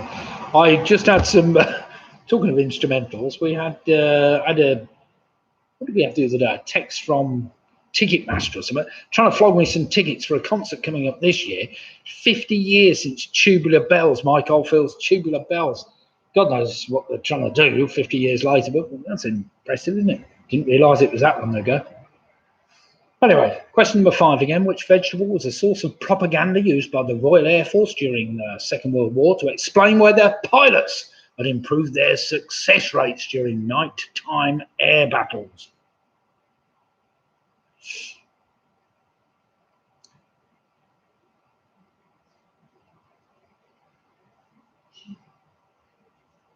Oh, sorry.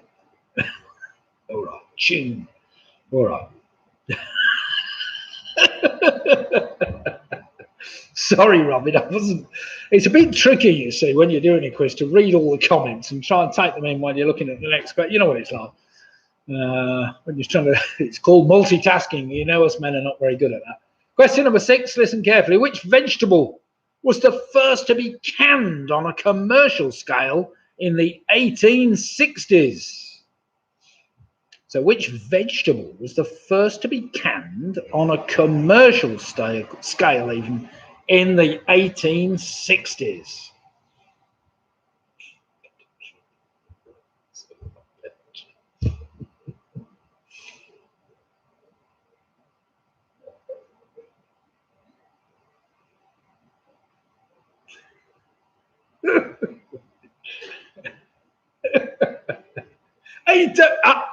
Now that you mucked that up because you put the answer in. You see, you can't put the answer in. You can put a joke in, but don't put the answer in.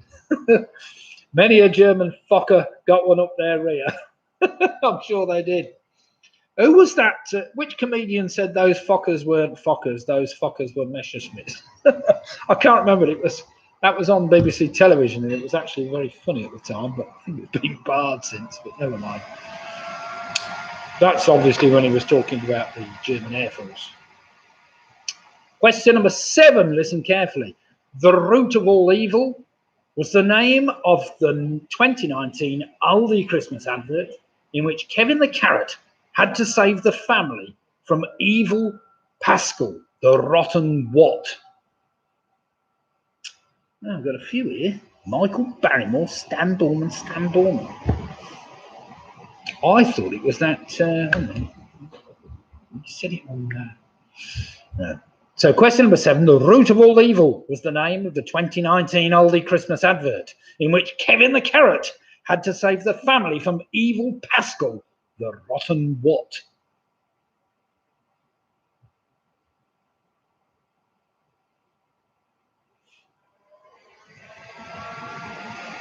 They bombed our chippy too. What?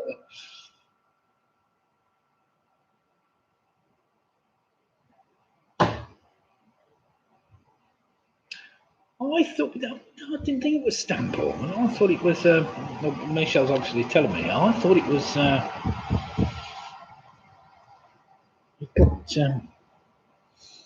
that comedian names.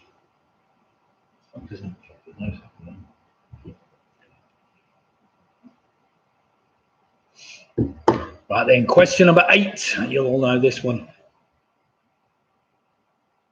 Whether it is a vegetable or not, I'm sure it is. What vegetable is used as a classic, this is question number 8, of course. What vegetable is used as a classic method of protection and also an item that any vampire hunter would take with them? So question number 8 again. What vegetable is used as a classic method of protection and also an item that any vampire hunter would take with them? Debbie's just put, why do bees have sticky hair? Because they use honeycombs. Oh dear God. That's dreadful, Debbie. Makes me laugh though, but never mind. Liverpudlian Stan Borden. Maybe it was Stan Borden. Right. She said deaf though, so it's got to be. Must be me that's been a bit deaf, but never mind. Question number 9, possibly the toughest in the round, unless you come from the 70s. One of the most popular toy fads in the 1980s. What are a line of soft sculptured dolls which were registered in the United States Copyright Office in 1978 as the Little People? So one of the most popular toy fads of the 1980s. What are a line of soft sculptured dolls which were registered in the United States Copyright Office in 1978 as the Little People? That's a 3-word answer, really.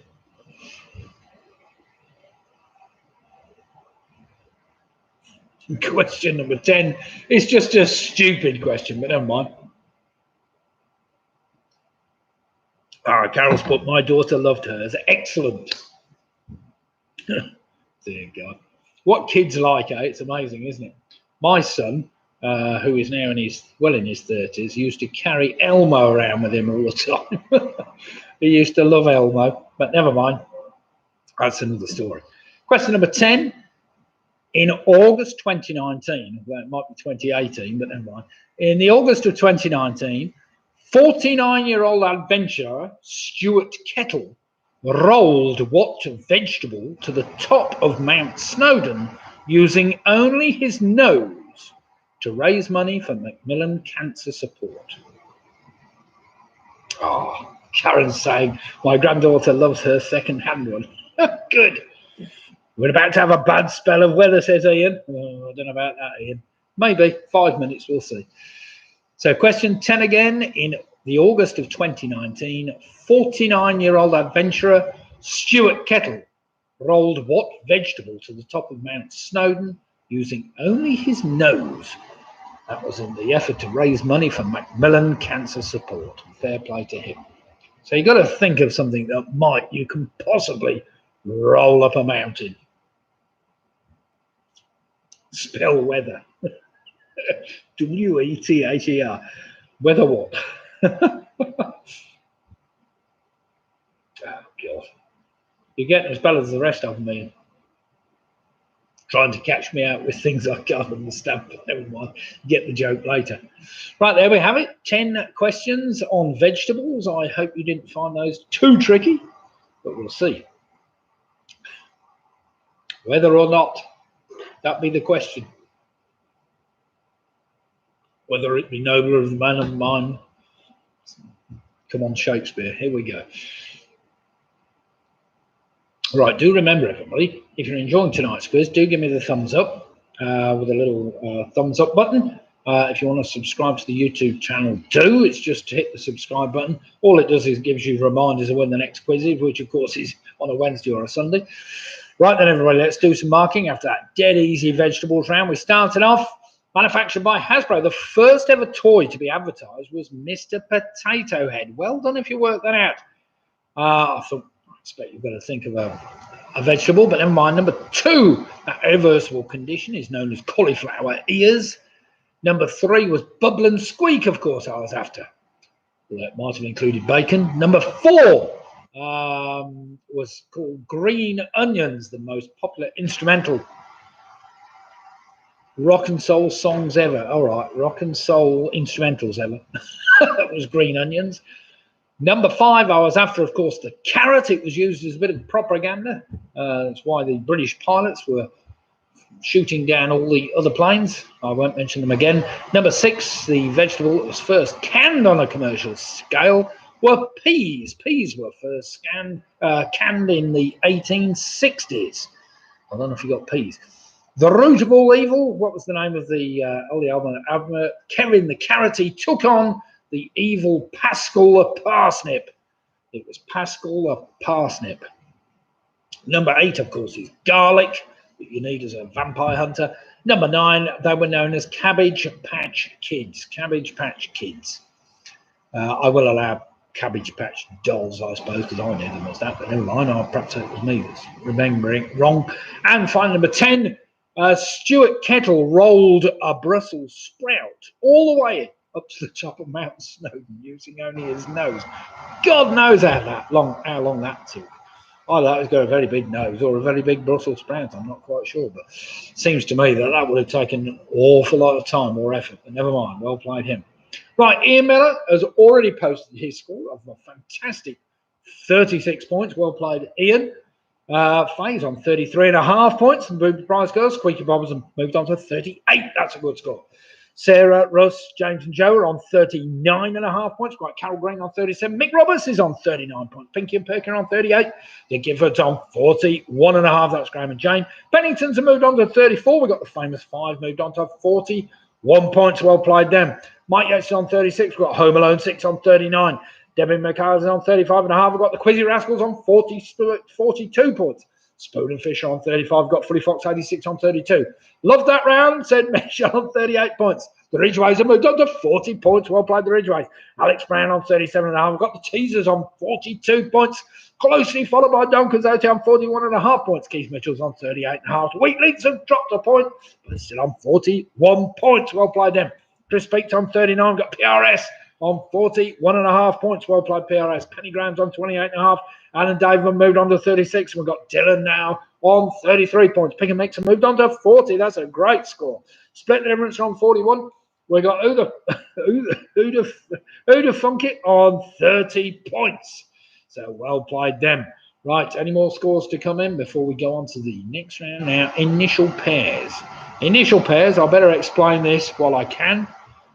Initial pairs, basically, all the answers are 2-word answers. 2-word answers. Now then, the initial letters of each answer. So let's say your first answer was an A and an A, as in Alexander Armstrong, for instance. Then something has got to rhyme with that, and it doesn't matter what it is, but you will find 5 pairs which rhyme with the other 5 pairs with the same initials. The same initials. So you take the initial of the first 2 words, and they rhyme with the initials of another answer somewhere in the quiz questions or in that round, if that makes any sense. Does that make any sense whatsoever? Oh dear, oh dear. So 10 general knowledge questions where each correct answer is made up of 2 words and with its initial letters being the same as one of the other answers in the round. Sarah's good. Question 1. Listen carefully again, Sarah. 10 questions, general knowledge questions, where each correct answer is made up of 2 words, so all the answers are 2-word answers. You take the initial letters, for instance, of the first one, and it will rhyme with another one further down. Well, it won't rhyme, no, you use the same initial letters. So there's 2 answers starting with same letters, basically, same initial letters.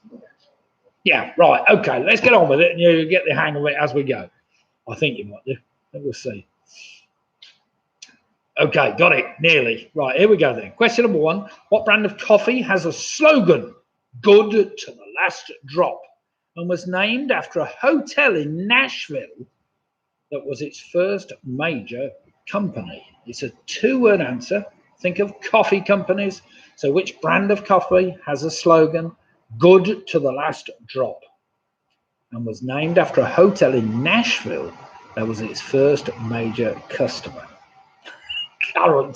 Right, Karen, come on, it's 2-word answer, that one. So think of a coffee company that makes coffee, 2-word answer. It's not going to be Nescafe, for instance. That's one word, isn't it? Got it. It's 2 words. So 2-word answer. So now take the initial letters of that. Let's say that, for instance, is a whatever. And that's the same initial letters as another one. All right. So question number 2. According to the number of new vehicle registrations, what was the make and model of the most popular car in the United Kingdom in both 2018 and 2019? I found this hard to believe myself, but it's true.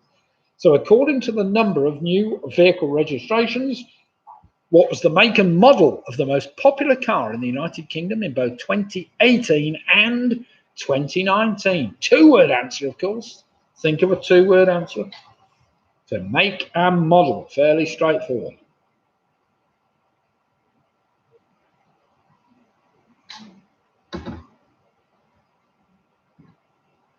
So it could, for instance, but it's not. It could be a Toyota Corolla, which will give you a TC, and then you've got to find another TC in another answer, but it's not a TC. Right, question number 3. Named after its colour and shape, what is the name of the oldest military award that is still given to members of the US military? So named after its colour and shape, what is the name of the oldest military award that is still given to members of the US military? There's good history in that. And if Leslie's watching, you want to do some reading on that one. That's very interesting. So take the initial letters of that, write them down somewhere, because there may be another, one of your other answers will start with the same letters, okay? 2 initial letters. So question number 4, first released in 1968, what is the title of the only UK #1 hit single by the Jimi Hendrix Experience? No. Chris, the answer, no. Basically, let's for instance say your first answer was an A and a B. Basically, there'll be another answer in that round that starts with an A and a B. So that gives you the idea. Just thinking the same. No, they don't start with the same letters. It's just you take the initial letters of each of those 2-word answers. So for instance, if it was haricot beans, which start with an H and a B, you take the H and the B, and that will be repeated somewhere in the other answers. Sorry, I know it's a bit confusing this round. I was trying to be clever, perhaps too clever. But never mind. Either that, I've had too much to drink, of course, and can't explain it very well. So question 4 again, first released in 1968. What is the title of the only UK #1 hit single by the Jimi Hendrix Experience? And it's 2 letters, and they're both different. You'll be surprised at that. Or you'll be pleased anyway.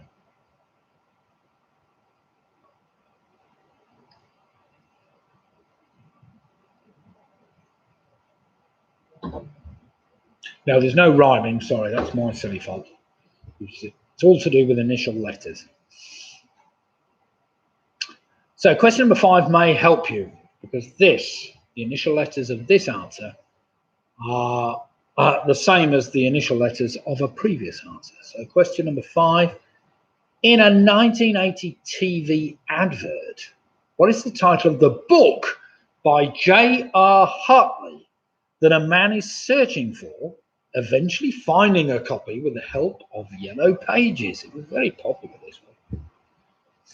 So in a 1980s TV advert, what is the title of the book by J.R. Hartley that a man is searching for, eventually finding a copy with the help of yellow pages? Now, the name of that book is a 2-word name. Take the initial letter of each of the words, and it's the same as one of your previous answers. Well, it should be, if you're lucky.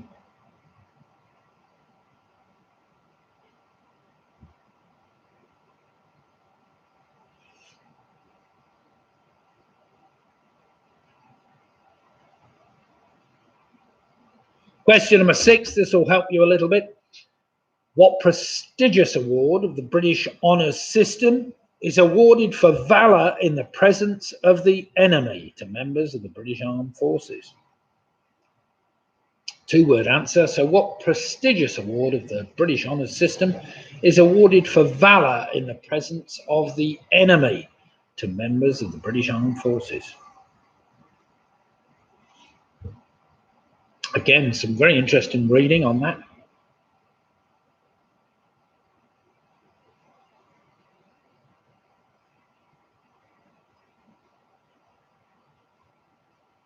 The first woman to be awarded that was a nurse. And there've only been two people that have won it twice with a bar. Well, they've won it once with a bar, which means they've won it twice.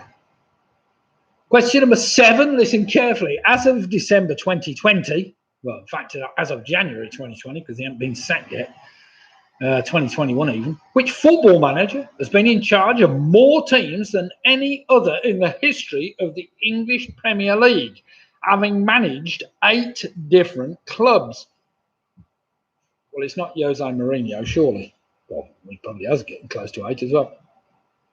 So question 7 again, as of December 2020, I think we can make that February 2021, which football manager has been in charge of more teams than any other in the history of the English Premier League, having managed 8 different clubs? Two-word answer is all I'm after.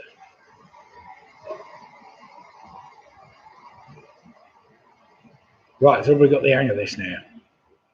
Take the initial letters of the 2 words, and they should match the initial letters of another answer.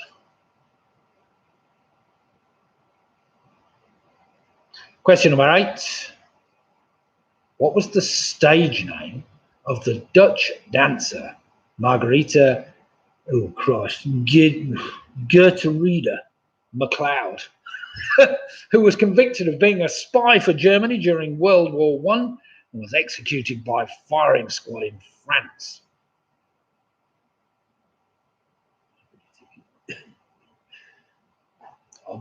So question number 8 again. What was the stage name of the Dutch dancer Margarita G. MacLeod, that'll do, who was convicted of being a spy for Germany during World War I and executed by firing squad in France? How was she better known? Two-word answer, starting with the letters we're after. And they, of course, are the same letters we used for one of your previous answers.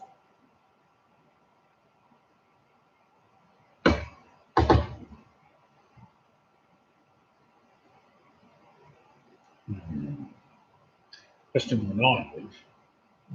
She's not that new. This is 12 months ago.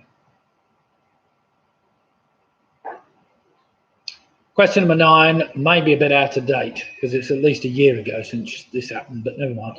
Question number 9. Born in the province of Manquin, what nationality is the new, as I know I don't mean that new because she's been on a year at least now, the new Strictly Come Dancing judge, Motsi Mabuse?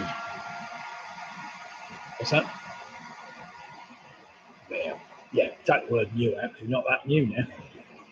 She was new last year when I first set the question, I think. Sorry about that one. So, born in the province of Manquin, or whatever it is, what nationality is the Strictly Come Dancing judge, Motsi Mabuse? Do remember it's a 2-word answer, which will help with that somewhat.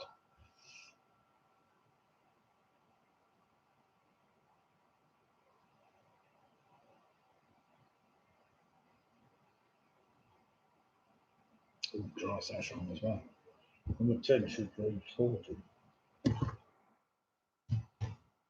All right.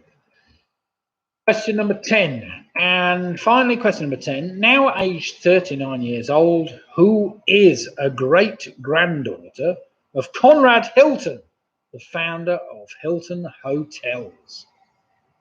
Just a 2-word answer. One of those you'll know straight away. So, now aged 39 years old, who is a great-granddaughter of Conrad Hilton, the founder of Hilton Hotels? 2-word answer. Right then, you should have 10 answers, all of which are 2-word. and 5 of which should have the same initial letters as the other 5. Does that make it any clearer whatsoever? I knew I shouldn't have done this round. Perhaps a bit too complicated. Never mind. It is a Sunday night, and it is, what is it? 9:40. However, it's great to see so many people taking part, as usual, in Sunday Night Quiz. At the moment, I've got 29 likes, so if anybody would just like to hit the like button to take me above 30, I'd appreciate it. 30 likes on a Sunday night's a good score. And as I said before, if you do want to subscribe to my YouTube channel, do feel free. It's nice and easy. You just hit the Pewey 1957 and away we go. You will get forewarning. I do like to try and keep in touch with everybody either through Messenger or Facebook, or I also go on Twitter, and what else was I on? All sorts of local groups, yeah, which are on Facebook, of course. Right then, everybody, let's go back to number 1. Have we got, do we need any more time on that? You should have 5 answers with the same initials as the other 5 answers. Does that make any sense now? Probably makes more sense now than it did to start with. Sorry about this. Does anybody need any more time, or are we ready to do some marking after this pretty straightforward round? There were just 10 general knowledge questions. So here we go then. Question 1, the brand of coffee I was after. More time, please. Right, I will give you a bit more time. Yep, that's fair enough. Let's talk something else. Let's talk about beer. Now then, who's been on what tonight? Chris, speak. What have you been? You've been on Derby Brewing Company tonight. Is that right? What about our who was it? It's Carol, isn't it? From Cornish Carol. You were on your dandelion and burdock, wasn't it, last week? What are you on this week? You must be on something exciting as well. Is anybody else on anything magnificent tonight? How many Rotarians have we got playing the quiz tonight, Kevin? I know you want to watch the cricket early doors, so I'll get over the quiz in a minute. We've got last round coming up, and that's it. So we've got Hobgoblin Gold from Martin Davis. A nice straightforward Timothy Taylor's Landlord. Mick, that's a more expensive bottle altogether. The Hobgoblin, I think they were selling. Where were we the other day? The Hobgoblin was about. Have you got 3 of them? I think they're all 2-word answers.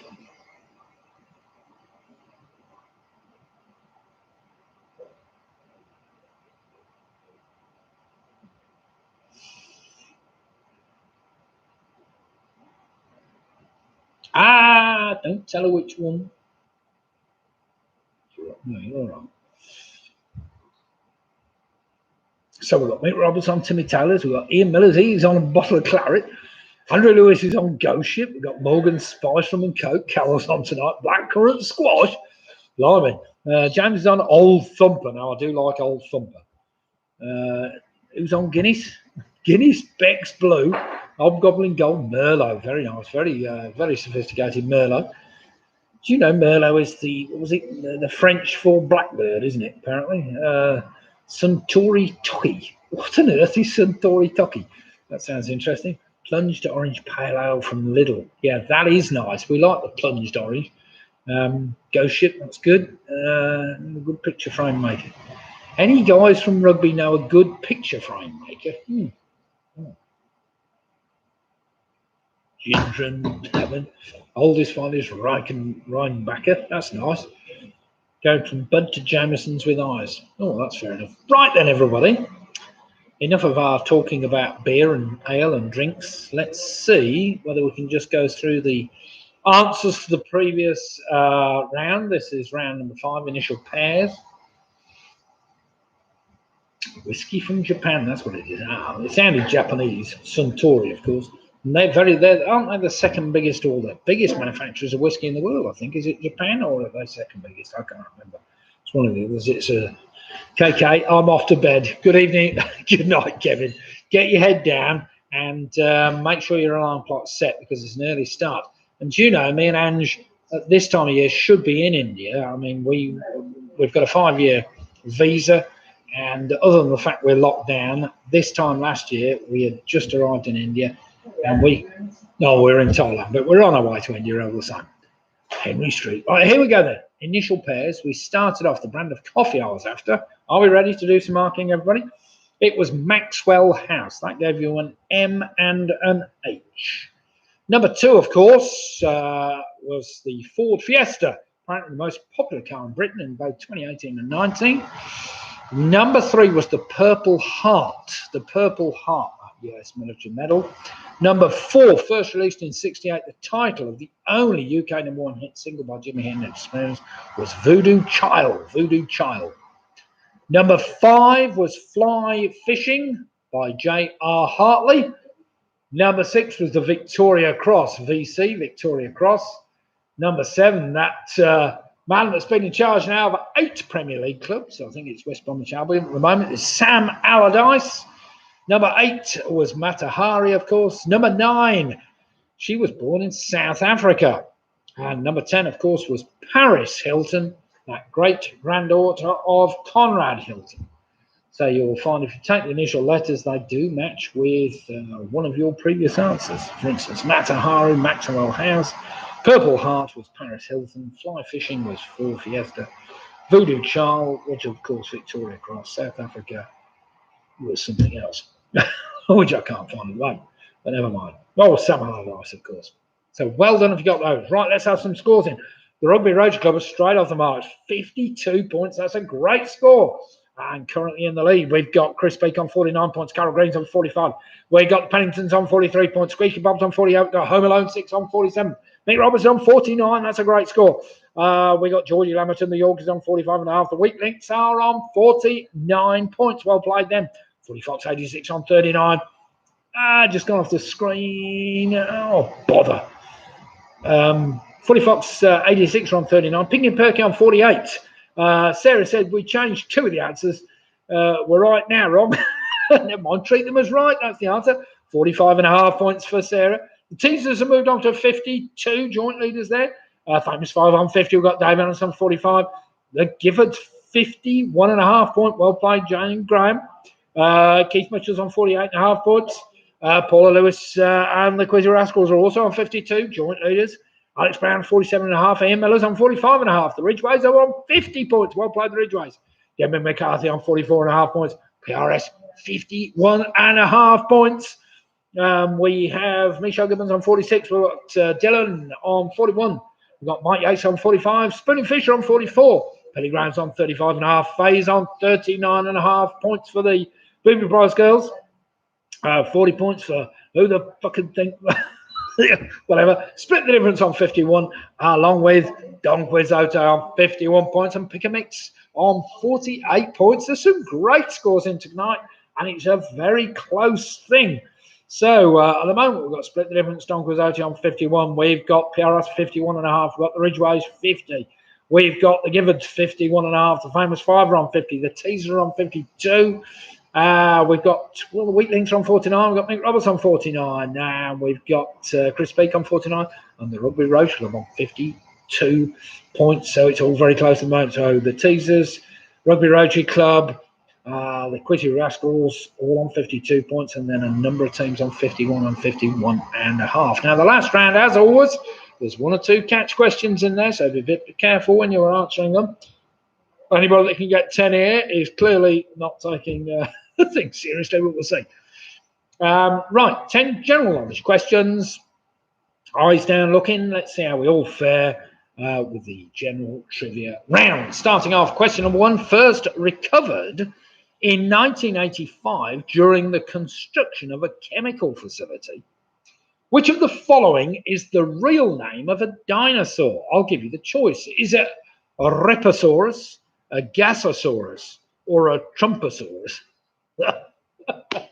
So that's a bit daft, isn't it? So first recovered in 1985 during the construction of a chemical facility. Which of the following is the real name of a dinosaur? I'm going to give you the choice. Is it a Rhepasaurus, a Gasosaurus, or a Trumposaurus?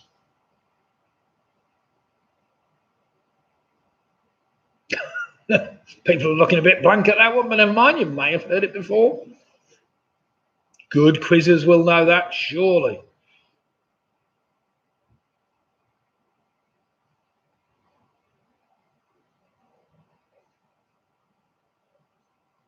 that. Question number 2. Now, this is a proper quizzer's question. Due to the tireless efforts of a small group of people, info.cern.ch is famous for being what?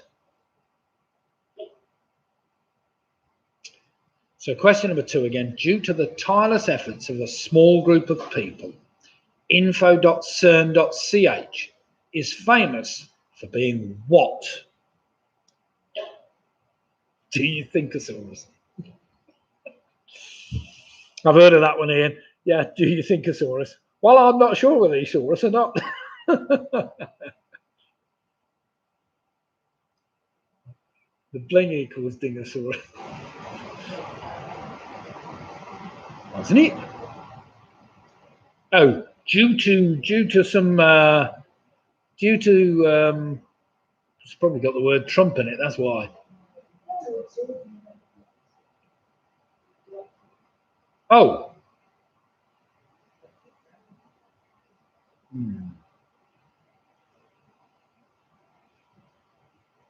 Well, I'll say it again. Right, number 2 hasn't come up on the chat. There must be something about it which is unique, which probably makes it more unique. The reason that YouTube have properly stopped it coming up. So listen carefully. I will just say it again. Oh no, Lydia's nearly got it up here.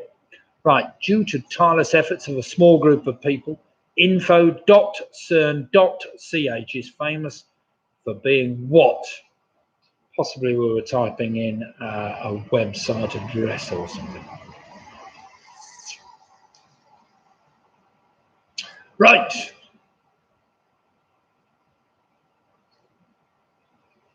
Question number 3. Listen carefully. Hepatoscopy is an ancient form of soothsaying based on inspecting which part of a sacrificed animal. I'll give you the choice. Is it the heart, the lungs, or the liver? So hepatocracy, which should give it away, is an ancient form of soothsaying based on inspecting which part of a sacrificed animal. I'll give you the choice. Is it the heart, the lungs, or the liver? Hepatocracy. Hepatoscopy, sorry.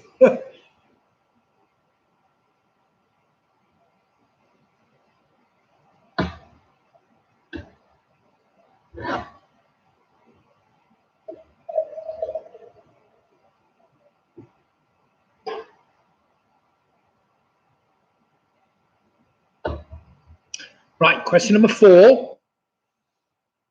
A 2017 poll suggested that a sweet known as the purple one was the UK's favourite quality street sweet.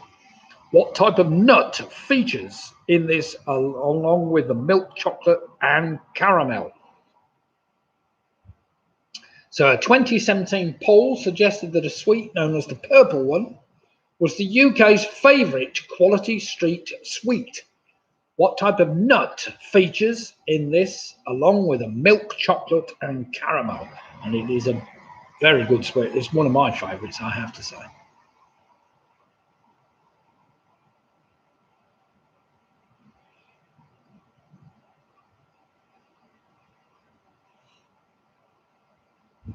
Well, as I already mentioned, it's great to see so many people taking part in the quiz tonight. I hope you're all enjoying kind of something to do during lockdown. And it's great to see you're all still bearing with me nearly a year on, but never mind. We're on to, yeah, it must be desperate, says Ange, but never mind. We're on to quiz number 88. 88. We'll soon be up to the, whatever, what was it, 52 weeks? Was that 104? So 88 minus 104. We've only got another, what's that, 12, 16 weeks to go before we have done a full year's of quizzing, but never mind. And most of you have stuck with me, which is surprising, but never mind. Right, question number 5. Listen carefully. As defined, this is tricky. This is the tricky one in the round. As defined by its metropolitan area, which Asian city has the second largest population with an estimated 35 million people? This means the largest population in the world.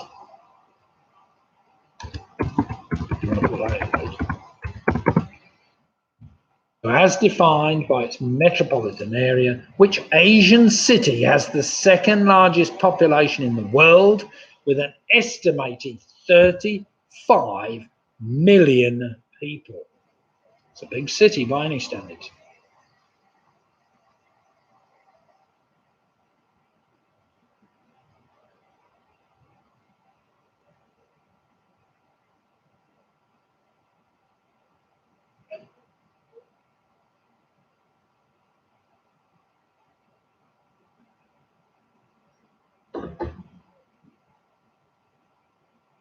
Question number 6 is a lyric from a song, or is it an instrumental? No, it's a song.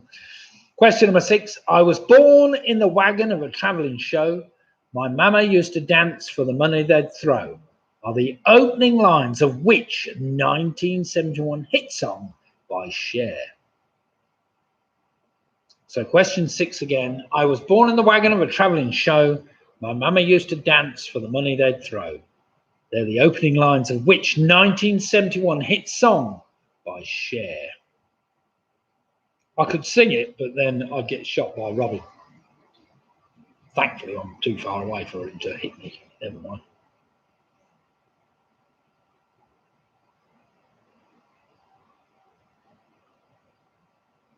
What's that? You're singing it? Now, the wife's singing it now. If you can listen in, you might be able to catch it there. Question number 7, listen carefully. On an episode of the radio show Desert Island Discs, how many recordings is a guest allowed to choose when deciding what they would take with them if they were to be cast away on a desert island?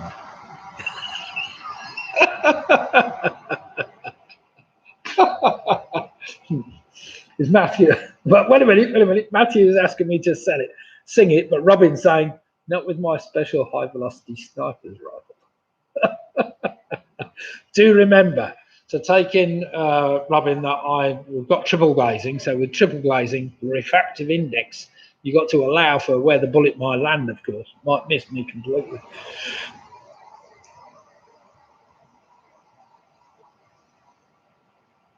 Did I repeat that question? Well, I'll repeat it anyway, just in case I didn't. On an episode of the radio show Desert Island Discs, how many recordings is a guest allowed to choose when deciding what they would take with them if they were to be cast away on a desert island? I trust they'd need some kind of record player to go with it as well. Probably a gramophone, invented by Mr. Gramophone. Can't remember who did. That's a chance I'm prepared to take.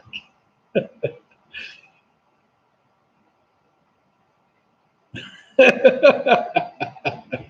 dear God. Well, it wouldn't get much of a heat signature, Martin, because my house is so, it looks like, because it's so well insulated, it's the same colour under UV as the infrared, even, as the ground. You wouldn't know the difference. Question number 8.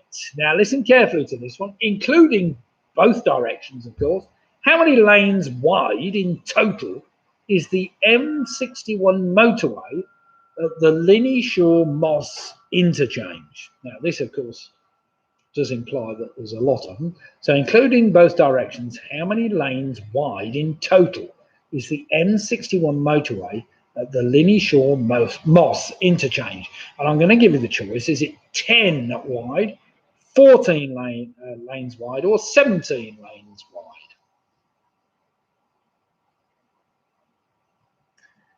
Stuart's just asked, second largest in Asia or second largest in the world? It's exactly the same, Stuart. So it's the second largest in Asia and it's the second largest in the world. So question 8 again is about these number of, this motorway holds the record apparently for the most lanes wide in this particular junction. So including both directions, so this will be whatever it is, north, southbound or east, westbound, whatever it is. How many lanes wide in total is the M61 motorway at the Linney Shore Moss interchange? I gave you the choice, yeah, who cares? You're right. Who cares? 10, 14 or 17. A reasoned guess. That's the one. Come on, Home Loan 6. Who cares? What was that one they said? Who cares? Question number 9. I'm sure you'll all get this one. Asking before I first what was the ice mountain.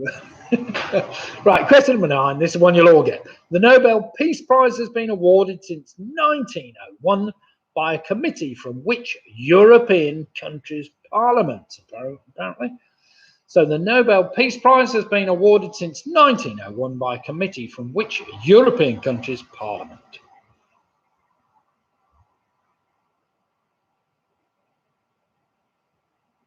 That was your penultimate question, Alan. To finish you all off tonight, see whether you can manage a 9 out of 10 or a 10 out of 10 or a 7 out of 10. The basalt columns found between Causeway and Benbane Heads in Northern Ireland are linked to which mythical creatures?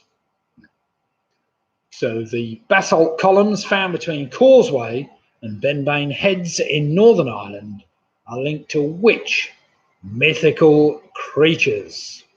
I'm sure you all know that one. That was one of the easier ones. Right then, you should have 10 answers down if you're lucky. Well, 10 chances. I like that. Who cares? I'm trying to remember there was a famous line on some sketch that said, who cares? And I can't remember what it was. Oh dear. Got me going now, Carol. But never mind. If that was you that put that one down. Roy should know that one anyway, because of course the M61 goes around Manchester and we often used to go up to Manchester. Probably been down that bit of road, Roy. Bet you weren't counting the lanes though, were you?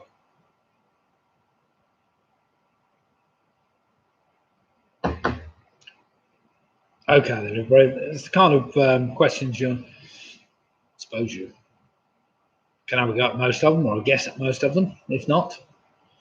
So let's just get on with some marking. I don't think we need much longer to go on with those.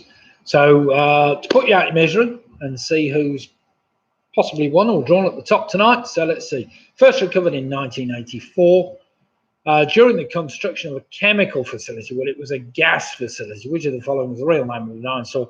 It's a Gasosaurus, which was named after the facility they obviously found it in. A Gasosaurus. Number 2. Due to the tireless efforts of a small group of people, info.cern.ch is famous for being the world's very first website. It was at CERN, of course, where Tim Berners-Lee was working at the time. Hepatoscopy is an ancient form of soothsaying. Of course, hepatic is something to do with the liver. The liver. Number 4, it was a hazelnut that can be found in favourite sweet from Quality Street. Number 5, the city that I wanted, which is defined as its metropolitan area with 35 million people. It's an Asian city. It's Jakarta. Jakarta. That was difficult. Very difficult indeed. I didn't know that. I knew Tokyo was the largest. But Jakarta apparently is number 2. Number 6, I was born in the wagon of a travelling show. My mummy used to dance for the money they'd throw. It was from Gypsies, Tramps and Thieves, of course, by Cher. Number 7, on an episode of radio show Desert Island Disc, apparently you're allowed to take 8 discs with you. 8 discs. Number 8, including both directions. How many lanes in total are on the M61? There are 17 lanes. God knows where the odd one comes from, but there are 17 lanes wide, the motorway at one stretch. Number 9, this was a catch question. The Nobel Peace Prize has been awarded in 1901 by a committee from which European country's parliament? That's Norway's parliament. Norway's parliament. All the other prizes apparently awarded by Sweden, with the exception of the Peace Prize, which apparently it's something to do with Alfred Nobel. He decided that Norway's Parliament Committee should be in charge of the 1901 Peace Prize, and it has ever since. And finally, number 10, of course, the basalt columns are known as the Giant's Causeway. So it was giant eyes after those mythical creatures. So with the exception of everybody cocking up on number 9 and number 8, let's see how we've all done, and let's have some scores in and see how we've all fared. It's going to be a very close run thing at the top. It's been great to see everybody taking part tonight. Chris Peak ends up with 53. Well played, Chris, and thanks very much for taking part. Same with you, Squeaky Bob. Well done, 55 points. That's a great score. And thanks to you lot. Ian Miller's also ended up on 52. Well played, Ian. Sarah, Joe Jones, John. Wait a minute. Sarah Ross, Joe Jones on 51.5 points. Well played, you. Don Quixote, however, ended up on 58 points. That's a great score, Ian. Karen Pennington, well done, Karen and Gary on 50 points. Mick Roberts ended up on 57. Mike Yates on 49. 40 Fox, 86 on 44. The Weak Links have ended up on 54 points. David Anderson on 51. We've got the Yorkies. They've ended up on, where have they ended up? 51.5. Got Home Alone, 6. 52 points. Carol Green's on 51. Penny Graham on 41.5. Got Alex Brown, 53.5. The Giffords ended up on 59.5. Well played, Graham and Jane Gifford. That's a cracking score. Who the fuck can think of it? Sorry. On 45 points. The Quizzy Rascals, 60 points. Can anybody beat that tonight? Keith Mitchell on 53.5. Got Michelle Gibbons on 53. Debbie McCarthy's on 50.5. Got Pinky and Perky on 53. Spoon and Fish end up on 50 points. PRS, 60.5 points. Well played to PRS. Anthony Ridgeway, and the Ridgeways on 57 points. The Teasers end up on 60 points. Pick and Mix on 53. Well played them. Famous Hawley and the Big Prize Girls on 44.5. Split the difference on 60 points. Leslie Barrett ends up on 55. Now that's a cracking score. So well played, you. And the Rugby Rotary Club, 60 points as well. Well, it's been one of those nights where we are on the famous 56 points. Well played them. So it appears that we have the Rugby Rotary Club on 60, Split the Difference on 60, the Teasers on 60. We've got the Quizzy Rascals on 60. But winning, by the looks of things, on tonight's scoring, PRS on 60.5 points. So well played to PRS and all those other teams in the 60s. And fantastic scores from anybody at the top end of the 50s. We've got Don Quixote on 58. Mick Roberts, 57. That's a cracking score, Mick. I mean, when you're only 3 off the top, Weak Links tailed off a little bit, but well played them. Home Alone as well, and Alex Brown, well done then. The Giffords, I thought, they're well within a shout. 59.5 points when you're only 1 point off the winning score. A fantastic score from Jane and Graham Gifford tonight. Well played, you. And thanks, everybody, anyway, for taking part tonight. It's been a little bit easier than possibly Wednesday night quiz. I'll try and keep the standard about the same, throwing in 1 or 2 tricky ones there. How many of you managed to get Norway for that last question about the Peace Prize? That was an interesting question. It popped up in some quiz the other week that I was looking at, and I thought, well, that's a good question because I didn't know that. I'm bound to put Sweden down like everybody else, but never mind. Anyway, good night, everybody, and thanks for taking part, especially those of you that are either in very snowy conditions. It's cold for all of us. Let's hope that the majority of us in the next week or 2 start getting our jabs and whatever else. And those of us that are getting over coronavirus or have had it, and I know we've had at least 6 people I know that have had coronavirus that take part in the quiz. Let's hope that you get a speedy recovery and carry on recovering from COVID, because it's particularly nasty, I think, for a lot of people. Anyway, thank you very much, everybody, for taking part tonight. It's been a great quiz. And I think you've all done very well. Whatever you've done very well tonight. So good night all. We're knocking off now. It's just past it. What is it? 9 minutes past 10. And we will look forward to seeing you hopefully on Wednesday night. If not, next Sunday, come and join us then. And in the meantime, do feel free to subscribe to my YouTube channel. And if not, give us a like and a thumbs up before you disappear. So good night all. Thank you very much. Cheers.